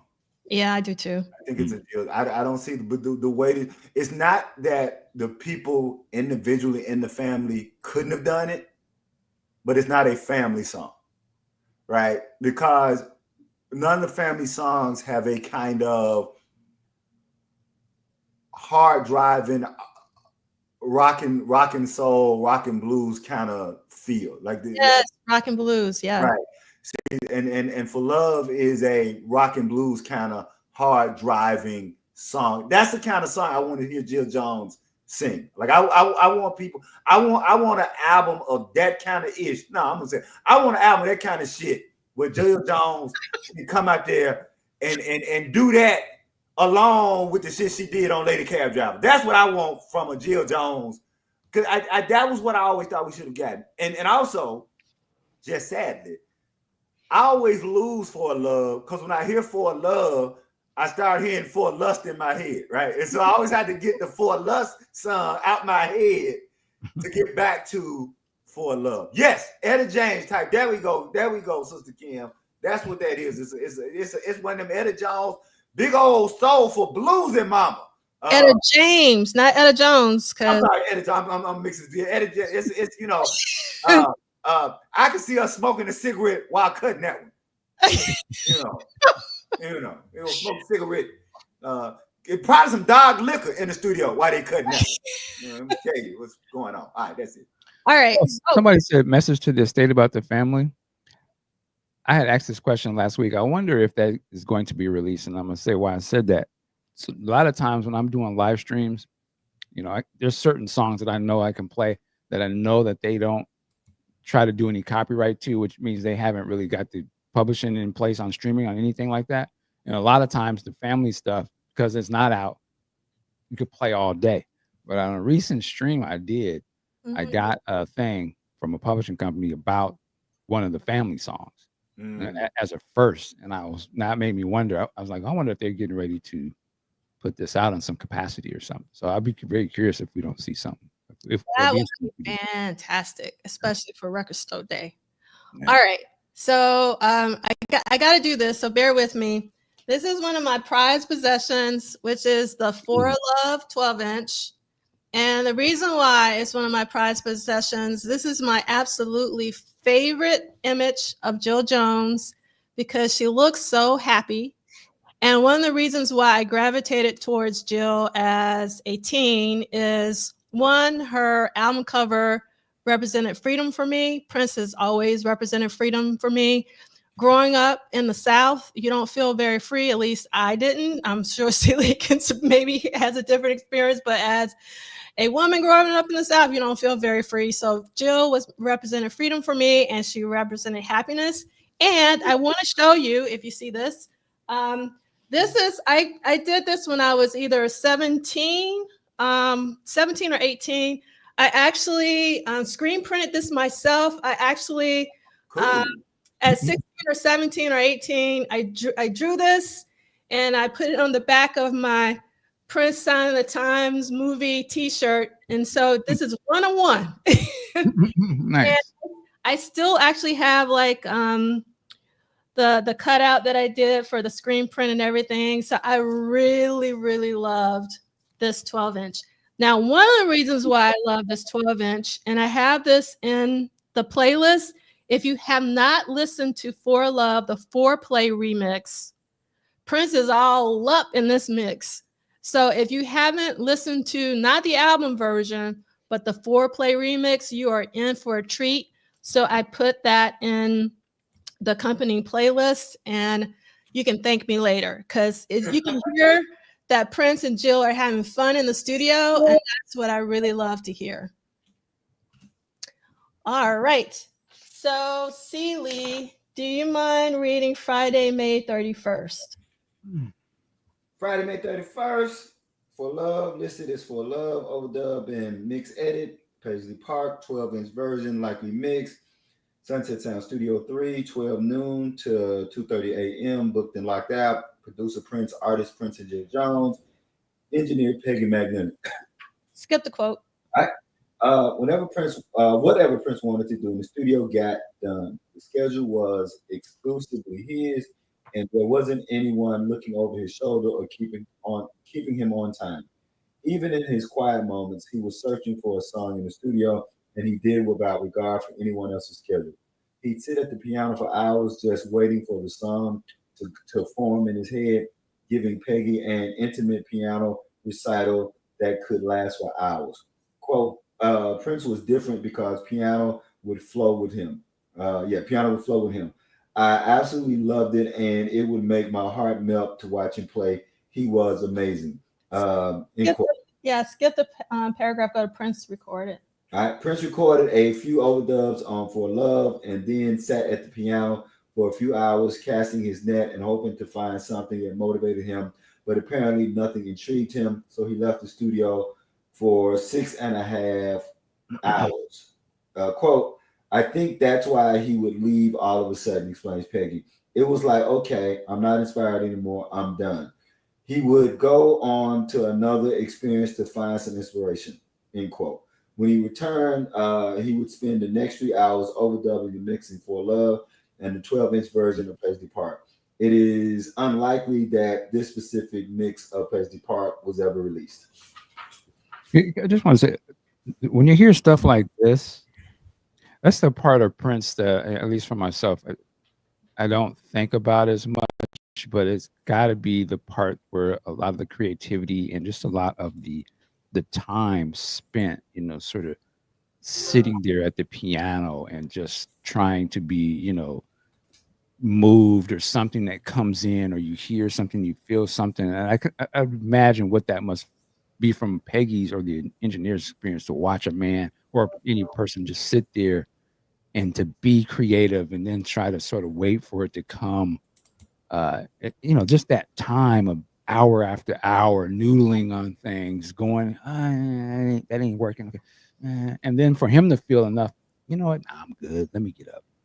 And like, what does he do to I'd be very curious to see what would have inspired him after that, where he comes back hours later and it's like, okay, something that happened that just got his juices going, that he was like, now I'm ready. That part of Prince, I think, is fascinating. Obviously, we probably never will see that, but to think about it, it's really what's driving all of this stuff we're talking about, like just the hours on hours of sitting in that studio, which doing this book obviously gives us a look into that. But you really think about it, like that's a lot. Soul searching and just giving and receiving. Yeah. That's what I tell my students. If any creative person, there's butt and seat time. Like you actually have to work at it. That's one thing. The second thing, I really love this passage. Again, just for any creative, when you are working at something for a while and you're just not getting anywhere, you do have to take a break. And it's just really great to hear that Prince did the same thing. Yeah. You said what I wanted to say, butt and seat, right? That we don't think of Prince having a schedule, because his schedule was 24/7. But there are a lot of people who are not as productive simply because they don't have a schedule. Whether you are a poet or graphic designer or an MC, you have to be willing to sit at the piano, at the computer screen, in the studio. And I think you have to have a certain amount of time, right? Whether you're doing it, some people do it first thing in the morning, some people do it late at night. But so that's what I got from this is, no, you're not going to always get something. But if you're not sitting in front of the computer screen, if you're not sitting at the piano, if you're not sitting in front of whatever it is, because again, coming back to what both of you guys said, it is work. And part of working is the practice. Part of working is the searching. Yes. The tickling. I equate, like one of the things that I do, because I don't publish in formal verse a lot. I have published haiku, but I write haiku as exercise. And so so haiku for me, like when I'm writing a haiku, I'm never writing a haiku thinking that I'm going to publish this. It is my way of being Prince at the piano or in the guitar, strumming and tinkling along. And often those haiku will turn into something that I want to do. And sometimes those haiku don't do a damn thing. Just so you know, it's a whole bunch of haiku in this cabinet next to me. And ending that with, I literally just published a poem titled Two Haiku for Monica, right? And it's basically that the title is what it is, two haiku that I wrote about Monica. But that's I want to go back to Prof. Duff's statement and Brother Dean's butt in seat for young writers, for young creatives. If you don't have a regular schedule where you are just working on your instrument, whatever your instrument may be, it will never flow. I'll shut up. Right. Yes, TP. That is why Richard Wright wrote, and I am a big, if you're on the news, I haven't done a few in a while, but New York City actually, Prof. Duff, I don't know if you know this, they actually, I have to go find a newsletter where they came out in. New York City actually painted a couple of Richard Wright haiku around the city. Oh, I didn't know that. Yeah, so there's some Richard Wright haiku around the city of New York. And I have to go find that issue and resend it to you. So thank you, TP. Yes, Richard Wright wrote in fact, he has people don't know, he has an actual haiku collection. You can go find a collection of just Richard Wright haiku. Thank you, TP. I'm glad. Thank you. I don't know why I forgot. Thank you so much for that. Yeah. All right. So we actually do have one more thing to read. I'll read it. We're crossing over into June 1985. Saturday, June 1st, 1985. Around the World in a Day reaches #1 on the Billboard album chart, bumping USA's for Africa's We Are the World from the top spot. Get out of here. Yes, I'm going to read that one more time. Around the World in a Day reaches #1 on the Billboard album chart, bumping USA's for Africa's We Are the World from the top spot. That's what I'm talking about, Prince. It remained there for only 3 weeks, a drastic change from the 6 months Purple Rain had spent in that position. Compared to the steamroller of Purple Rain, any album would be considered a letdown, but Around the World in a Day was certified multi-platinum slightly more than 2 months after the release. I'm going to read that one more time. Around the World in a Day was certified multi-platinum more than 2 months after the release, indicating 2 million copies shipped in the United States, which was only a fraction of Purple Rain, and pointing out that Prince had a deeply loyal fan base who weren't going to be leaving the party after Purple Rain. The same 3 million that bought 1999 bought Around the World in a Day, observed Prince. This is a Prince quote. This is actually really important. I'm going to triple down on this, but I'm not going to read it 3 times, but I'm going to read it one more time. This is Prince, what I'm reading. The same 3 million that bought 1999 bought Around the World in a Day. It's important, this is Prince, to me, that those people believe in what we're trying to say as opposed to just digging it because it's a hit. In retrospect, Alan Leeds feels that the album was a victim of proximity to Purple Rain and stands on its own. I wholeheartedly agree with this comment from Alan Leeds. that it was a victim of proximity to Purple Rain. I think it was a good record that was very well crafted and contained some excellent songwriting and was actually a lot more successful than we tend to give it credit for. Granted, some of that was automatic because of Purple Rain and the popularity he was enjoying. You could make the argument people were going to buy any record he put out, but they played it too. It was good. Warner Brothers was concerned about sales. Prince kept an eye on sales as well, but seemed more focused on following his heart and having something important to say. This is Prince again. You do it because it's right to do at that time. You don't do it because you can sell 1 million. But not everyone in the band was happy with the direction and their involvement. Obviously, the Purple Rain album was the most successful, and we got the most creative input on the record as far as some co-writes and playing on the album, explained Matt Fink. Around the World in a Day, I really didn't participate in very much. That one was another one of Prince going in and doing what he wanted to do away from the band, except for maybe a little bit of input from Wendy and Lisa on that record. The summer of 1985 would be even harder for members of the Revolution, as Prince unapologetically focused on projects that didn't directly involve them, including his next movie, which we all should know is On the Cherry Moon. Mm-hmm. Just a quick question that we already probably said the answer to, but reading this as it's stated in here, the album sells 2 million copies, off the gate. But what's your quick answer to somebody that says why didn't it sell like the album that previously came out? Because it wasn't Purple Rain 2. That was that was the big deal to the public. Yeah, everybody was waiting on Purple Rain 2. And remember, Mr. Von Terry said they were actually visually ready designing Purple Rain 2. And it was Prince who took it. Wasn't just he took everybody by surprise by not doing Purple Rain 2. And so I remember in real time radio stations, I remember people talking about it. I literally remember people going, "What is this?" And I remember that was also the album for me. It was funny because I loved the album. I played it, loved it, but that was the album where I realized 2 things.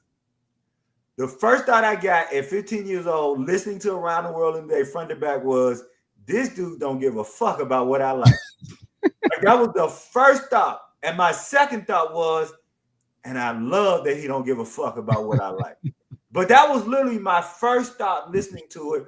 And I just remember, because people were struggling with what to play. What's the single, right? What are they going to pull off of it? So in real time, people were really taken aback that it didn't sound anything like, not only did it not sound anything like Purple Rain, it didn't sound like any other funk or R&B thing on the radio. That's it, I said. So for me, Celie, in real time as a 14-year-old, my initial response was, that's my Prince. Because I was deathly afraid that he was going to do, Purple Rain 2. I was, I mean, I don't know how I have this. I think I do know why I have this. So why at 14 or 15 years old was I like, this is not like, this is literally a real-time conversation. And the reason why I was having those kind of conversations is because I was consuming a lot of P-Funk from my uncles, a lot of Pink Floyd from my uncles. And, like all of those, these groups from the 70s in particular, like in terms of their albums, going from album to album, it was like Ohio Players, it was like a journey. And it wasn't like the same vibe every album, like for me, like especially with Pink Floyd and with Pink Funk. So like, because of what I was reading and because of the popularity that Purple Rain was, I was really afraid that he was going to succumb to the commercial pressure to be a mainstream artist and put out another pop record. Because in real time, I'm not making this up, I was very concerned about Purple Rain because for me, it was too pop. No, I mean, there were a lot of, like, those of us who were Prince fans before Purple Rain. Like, I had seen Prince live 3 times before Purple Rain. I had friends who had seen Prince live before Purple Rain. I had friends who had all of the albums. that was a real discussion Mm-hmm. of whether or not Purple Rain was a sellout record. Yep. And then when you coupled the fact that he wasn't, there were a lot of black people pissed off that he wasn't playing Erotic City live. Like in real time. I remember there was an article about the Detroit show where there was a guy, Brother Dean, yelling from the audience. Literally, this was printed in the article. Hey, motherfucker, play Purple Rain. Like literally, that was the dude at the Detroit show yelling. So for a good number of folks who were Prince fans before Purple Rain, it's ironic to see it. As shocking as Purple Rain was for a lot of new people, for old Purple Rain, for old Prince heads, Purple Rain was kind of soft. Because it wasn't as raunchy, it wasn't as in your face, and you got Darling Nikki on it, but for a lot of those people who had lived through Dirty Mind, Controversy, 1999, this was the dude who said, I want to F the taste out of your mouth, right? This was the dude who had, so yeah, so I want you to go back, but I don't want to cut you off there. Yeah, but I want people to be clear that Prof Duff wasn't alone, that there were a lot of hardcore Prince fans who was worried that Prince was going to become this whimsical artist that, and I want you to finish because I want to come back to something that Modern Ness said but I want you to finish your thought. No, I'm good. You can go on. Okay, so Modern Ness says, but Prince did deliver Purple Rain too. I need you to clarify, Modern Ness. Are you saying sister songs as in the songs on Around the World in the Day fit together? Are you saying sister songs as in the songs from Around the World in the Day connect to the songs from Purple Rain? Because I would disagree there. And my point is, I think if I'm interpreting this correct, someone there, you're going to have to let me know if I'm interpreting your comment. If I'm reading this right, I think what he's saying is that Around the World in a Day is Purple Rain too. Yeah, but he's saying because of the sister songs, and I need to know what he means when he says sister songs, because Prince was always a concept album artist. Dirty Mind is a concept record. Controversy is a concept record. 1999 is a concept record. Purple Rain is a concept record. Around the World in a Day is a concept record. So if you're simply saying that Around the World in a Day is Purple Rain too because it's a concept record, I would disagree. Because just because they're both concept records don't mean that they're connected. And I see Around the World in a Day as a completely, I take that back. Around the World, so Prince is on this narrative, right? And I write about this in my book, that Prince is on this narrative. And so Around the World in a Day is the most logical transformation after Purple Rain. It's not Purple Rain 2. It is, this is my next journey. This is my next journey. Oh, go ahead. I'm reading. Okay, but see, I don't see that as a Purple Rain 2. See, I see that because to see that as Purple Rain 2, you'd have to see Purple Rain as 1999 too, right? Let me see. Not a concept. I agree with you. You disagree not. Okay, so yeah, so for me, Around the World in a Day is simply an advancing of Prince's narrative philosophy. I'll shut up. Man, you packed a lot in there. I wonder if Prince thing, there's maybe 3 audiences for him at this point. There's let's just say the original Prince fan. You was a Prince fan from the gate. You love, maybe you got on the second album or Controversy, but you was like, I see something in this. I love this. So I love the R&B Prince that came out in the first 2 records, and then he flips the switch and becomes Rebel Prince. And wow, he essentially does a change, just like he's about to do it Around the World in a Day. It's just a different tonal shift, but you're digging that. And then the other fan base is the black folks who just like shit that's jamming, and we buy everybody that's hitting. You know what I mean? Like whether it's Prince or Zapp or that's the jam, we gonna buy it. And I think Prince also fits into that camp. And I think when he turns into Rude Boy, he becomes the poster child for that group of people. It didn't necessarily matter that it was Prince, but it would have been anybody in the culture that was the next cultural sort of movement, and then and shaped the streets and young folks. So it wasn't just the music; it was the style of it and how it looked. That became the style of the streets, like the baggies and the philosophy of the time, right? So he has that young hip black market as well, and that blows up with that. He's not just the R&B dude. Now he's this other thing. He's the funk guy, Nasty Man. And then Purple Rain is the pop audience, where it comes from, oh, this is just this hip thing that black people are doing. I've kind of seen this imagery a little bit with Michael Jackson, with the slick hair and the eyeliner and the big eye. And, this is a different way of seeing a black person, and, it's exciting. And he has that entire look. And I imagine for white America, whoa, it's printed in a mainstream movie. And so it's the aesthetic of it, and it as that jam of the streets, the hip thing. It still has that sonic of the sound of it. So that's the other base, and it becomes a big pop thing. So I think the three audience that he has is he abandons two of those audiences with the next switch. He keeps his core group that switched up with him regardless of what tonal shift he did. But the black hip funk group, no. They start to jump off at this point, because there's hip hop and other things coming, not only musically, but tonally, masculinity and different things are shifting in the culture, that he's kind of moving. He's on some other, oh, he looks like he white, or he on some Beatles. They see that. So they leave that. The pop audience that got on with him, that blew it up, well, they want just that. They really want the hip young black thing. And that ain't around the world in the day is shifted. Somebody else done come. So they left.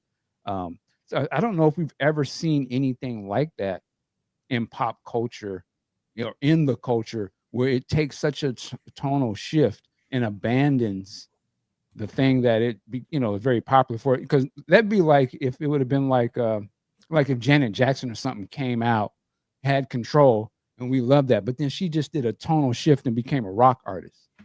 There's never, I don't know if there's been other pop culture thing that totally shifts away from the thing that made them popular. Andre 3000.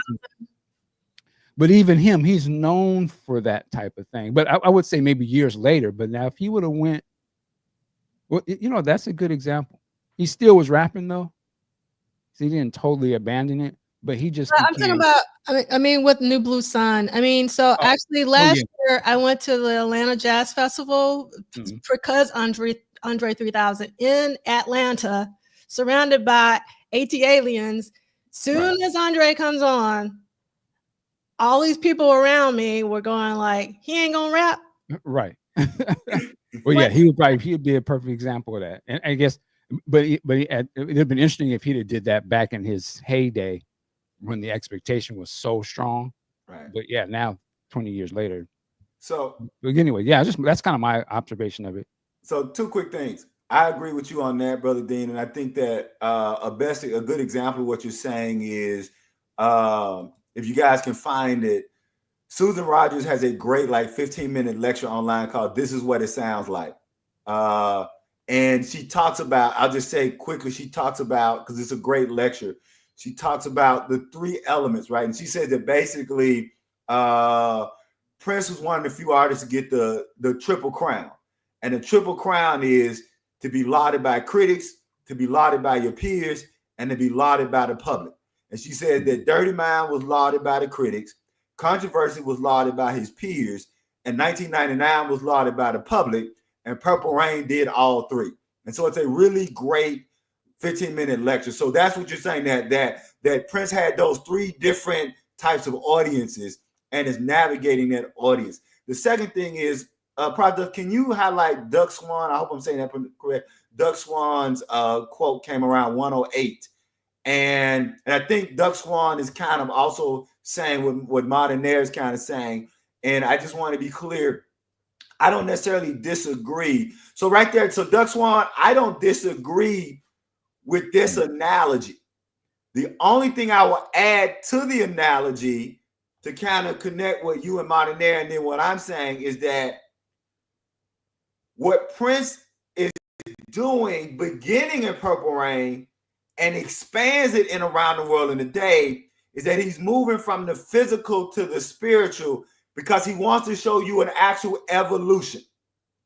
So those are sister songs, but they're sister songs in that Prince was evolving his ideology as a writer. And so that's why he says, remember on Tour in Purple Rain, he says love and lust both have four letters, but they're entirely different things.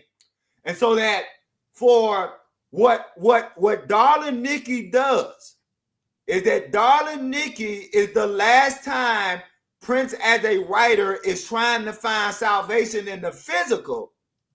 And Purple Rain is where Prince is finding salvation in the spiritual. And then Around the World in a Day carries those themes through those songs. So those songs that you are connecting are exactly right, to where before Purple Rain, it was trying to find happiness and inner peace in the physical. And Around the World in a Day is taking it from a physical to a spiritual plane. That's it. I'll shut up. And that Kool in the Gang was a good example, actually. Yes. They might have been one of the groups that actually successfully did that. All right. So I wanted to say something, but I forgot what it was. So I'm going to keep it moving. And I think the visual aspect of Prince played a big difference in terms of how it was seen as well. I think not showing his face necessarily and putting that cover of Around the World in a Day puts a planting a flag. And when that video for Raspberry Beret came out, I know, like, on my cousin who was all over love, she was like, who is this? Like, what? Liza Minnelli, that ain't hitting in the streets. She was done. That's, I can imagine, like, that was a signal to because we was dressing like Prince of Purple Rain and all that, and to see that visual, it just didn't look cool. It was like, what the hell? Where's the guy that, he looked like he was player pimp, the hat tilted to the side. He was on some whimsical. It was like, oh, he don't want pop. We was like, he on some white boy stuff. Like, what is this? Right. And I think that plays into it too. Like, which I think why he probably saw, okay, let me go get this parade situation, put all these black folks on the stage. Y'all not gonna have me out here. And Big Sexy, yes.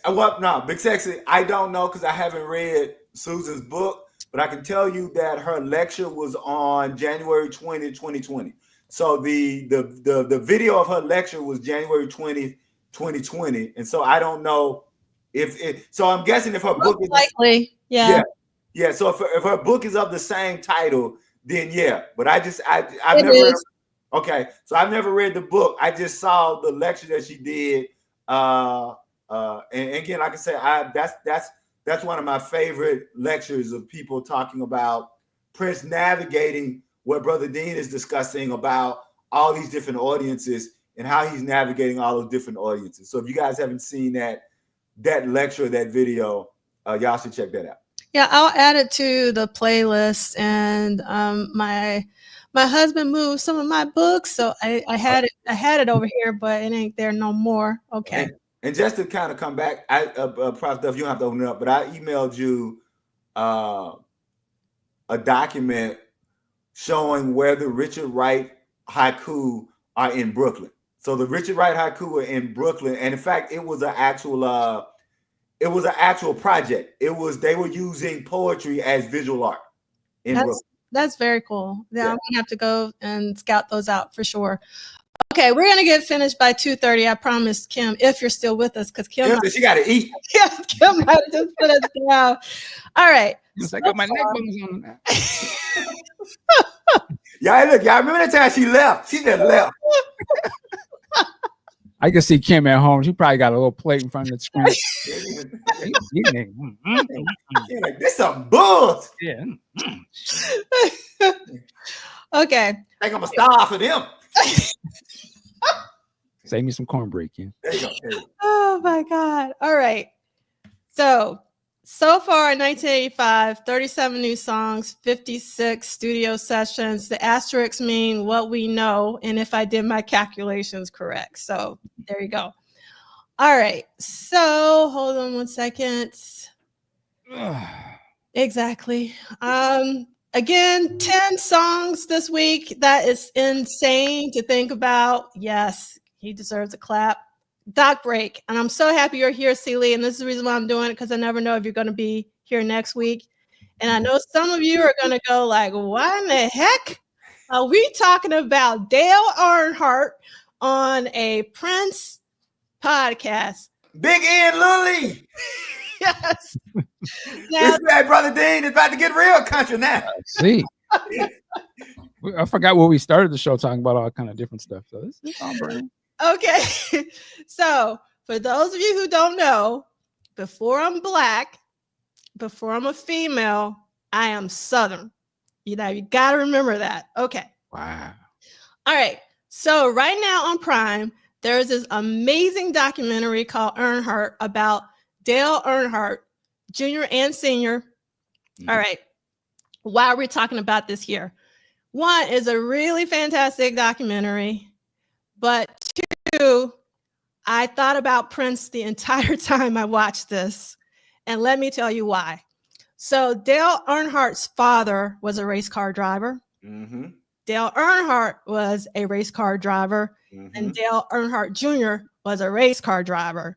Now, if you watch the documentary, it starts off with Dale trying to get the approval of his dad, who was a very famous race car driver. Yep. And his dad did not babysit him. He told him, if you want to be a race car driver, go find your own car, go get your own crew, blah, blah, blah. Dale Earnhardt would become one of the, in fact, most people would say the best race car driver ever. Yep. In the history of the sport. So we got Dale Earnhardt Jr. seeing his dad's success, wanting to do the exact same thing. And what does Dale Earnhardt do? The same thing his daddy did, which is, if you want to become a race car driver, even though they are Dale Earnhardt is a millionaire, if not billionaire. I mean, he was raking in money like no other. He was like, no, you got to earn it. You got to do it. So why I think a lot about I always knew that Prince was motivated by wanting to make John L. proud of him. Yep. But it wasn't until I watched this documentary and seeing the generational legacy of wanting to prove to my father that I am really good. I am the best. I listened to you. I watched you. I can do this, Dad. It wasn't until I watched this documentary and I got a deeper insight into what possibly Prince was going through and why he is one of the greatest of all time. And for me, obviously, the greatest. So, Celie, I wanted to hear what you had to say about that. And we had a 9-hour documentary that would have done that. So, I will say this to those of y'all who don't know this story. I've always said, ain't no way in hell I wanted to be Lil E. Here's why, Brother Dean. This dude spent half of his life being told by every NASCAR fan, you ain't your daddy. Like, he literally spent half of his career being reminded that you'll never be good as your daddy is. And then, only when later in his career, this other guy comes along named Jeff Gordon. And because Jeff Gordon was basically seen as youngster. Yep. All the people who spent all that time telling Lil E you ain't ish wanted to jump on the Lil E bandwagon, not because they like Lil E, but because this youngster was coming after Big E's crown. And you won't let this dude take your daddy's crown. So they ain't your fans. They just want you to be better because they don't want this youngster to take your. So the whole thing, and it made me think a lot about when we name our children Junior. It made me think about, so if you're like Cross, you don't have to like NASCAR at all, because I can tell everything she was saying. I knew this without ever seeing this documentary, and it does what you say. It does. It really will make you think about Prince's relationship to his father.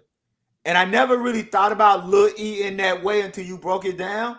But yeah, Dale Earnhardt Jr. was essentially the NASCAR version of Prince, trying to live up to something that in your head that you would never. In fact, it's why he never drove. Because for people who don't know, numbers are the car. It's kind of like in sports. And so that's why he never drove the number 3 car. Because he was never going to win. And he drove it one time. And I was so happy that he won in that damn car. Because if he'd have driven that damn number 3 and lost, he'd have never heard the end of it from Big E's fans. So yeah, so I'm glad you brought that to our attention. So for Prince fans, watch that documentary. The way Prof Duff has framed it, as in Prince responding to his father, and you'll get a lot out of it. Thank you. I'm glad you did that, because that. And one last thing I want to say to Brother Dean. Brother Dean, the reason it's called NASCAR, because in the South, we walk up to you and we go, "Hey boy, that's a nice car you got there." Hilarious. All right, so go ahead. So for me, Celie, I view it a little differently. For me, John L. is Big E's father. Okay. Yeah. And Prince is Big E. Big E. Okay, there you go.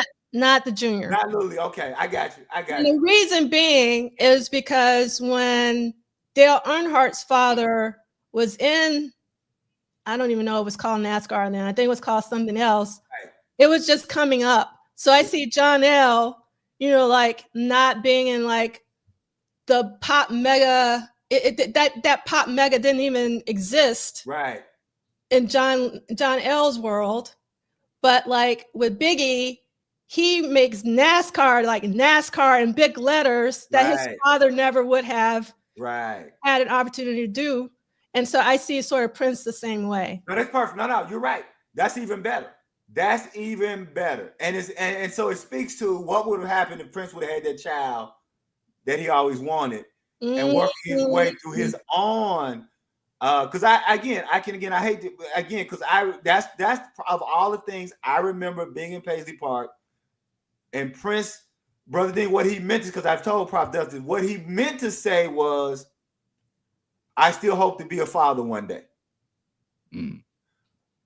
As the words were coming out of his mouth, Brother Dean, the only thing that was audible was I still hope. And I saw his lips moving, but it was like it in that moment, he was remembering his child dying. Mm. I remember of the 18 months, I remember that because what I remember was I didn't have any response or thought to that. And I know it was only maybe 2 or 3 seconds, but it felt like we sat in there for about 30 seconds. So coming to your point, Prof Duff, it makes me think about if Prince is, like you say, Biggie, like you're saying, and we know Prince wanted to be a parent, he wanted to be a father, how would he have parented differently than his father, given, as you say, he outdoes the success of his father the same way Biggie outdoes the success of his. So yeah, that's a great point. I'll shut up. Thank you for that. That's a great point. All right. I have more, but we're going to leave it for next week, and we're going to have Michael Dean take us out.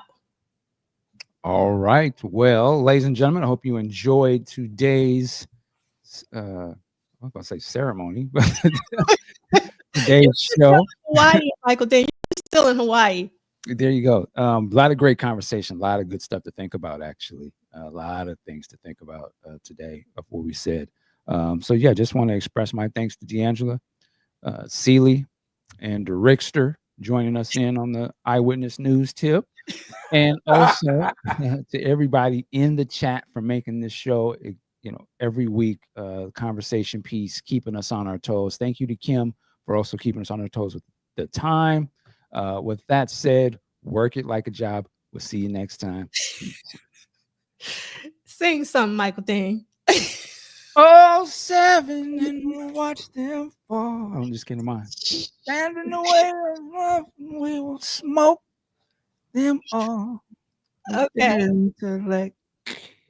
My husband would say, Michael Dean, we're not talking about that album. You need to sing something for Rally Roll today or Jill Jones or something. I'm just giving you love. Shoot, I don't know. Oh, look, we got to put this up. Melvin Rush II is literally passing Dale Earnhardt Boulevard to play a wedding gig in Concord, North Carolina. Love that, Melvin Rush II. Thank you so much for that.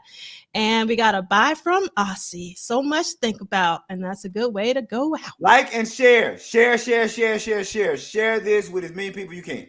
Like, share, and twerk.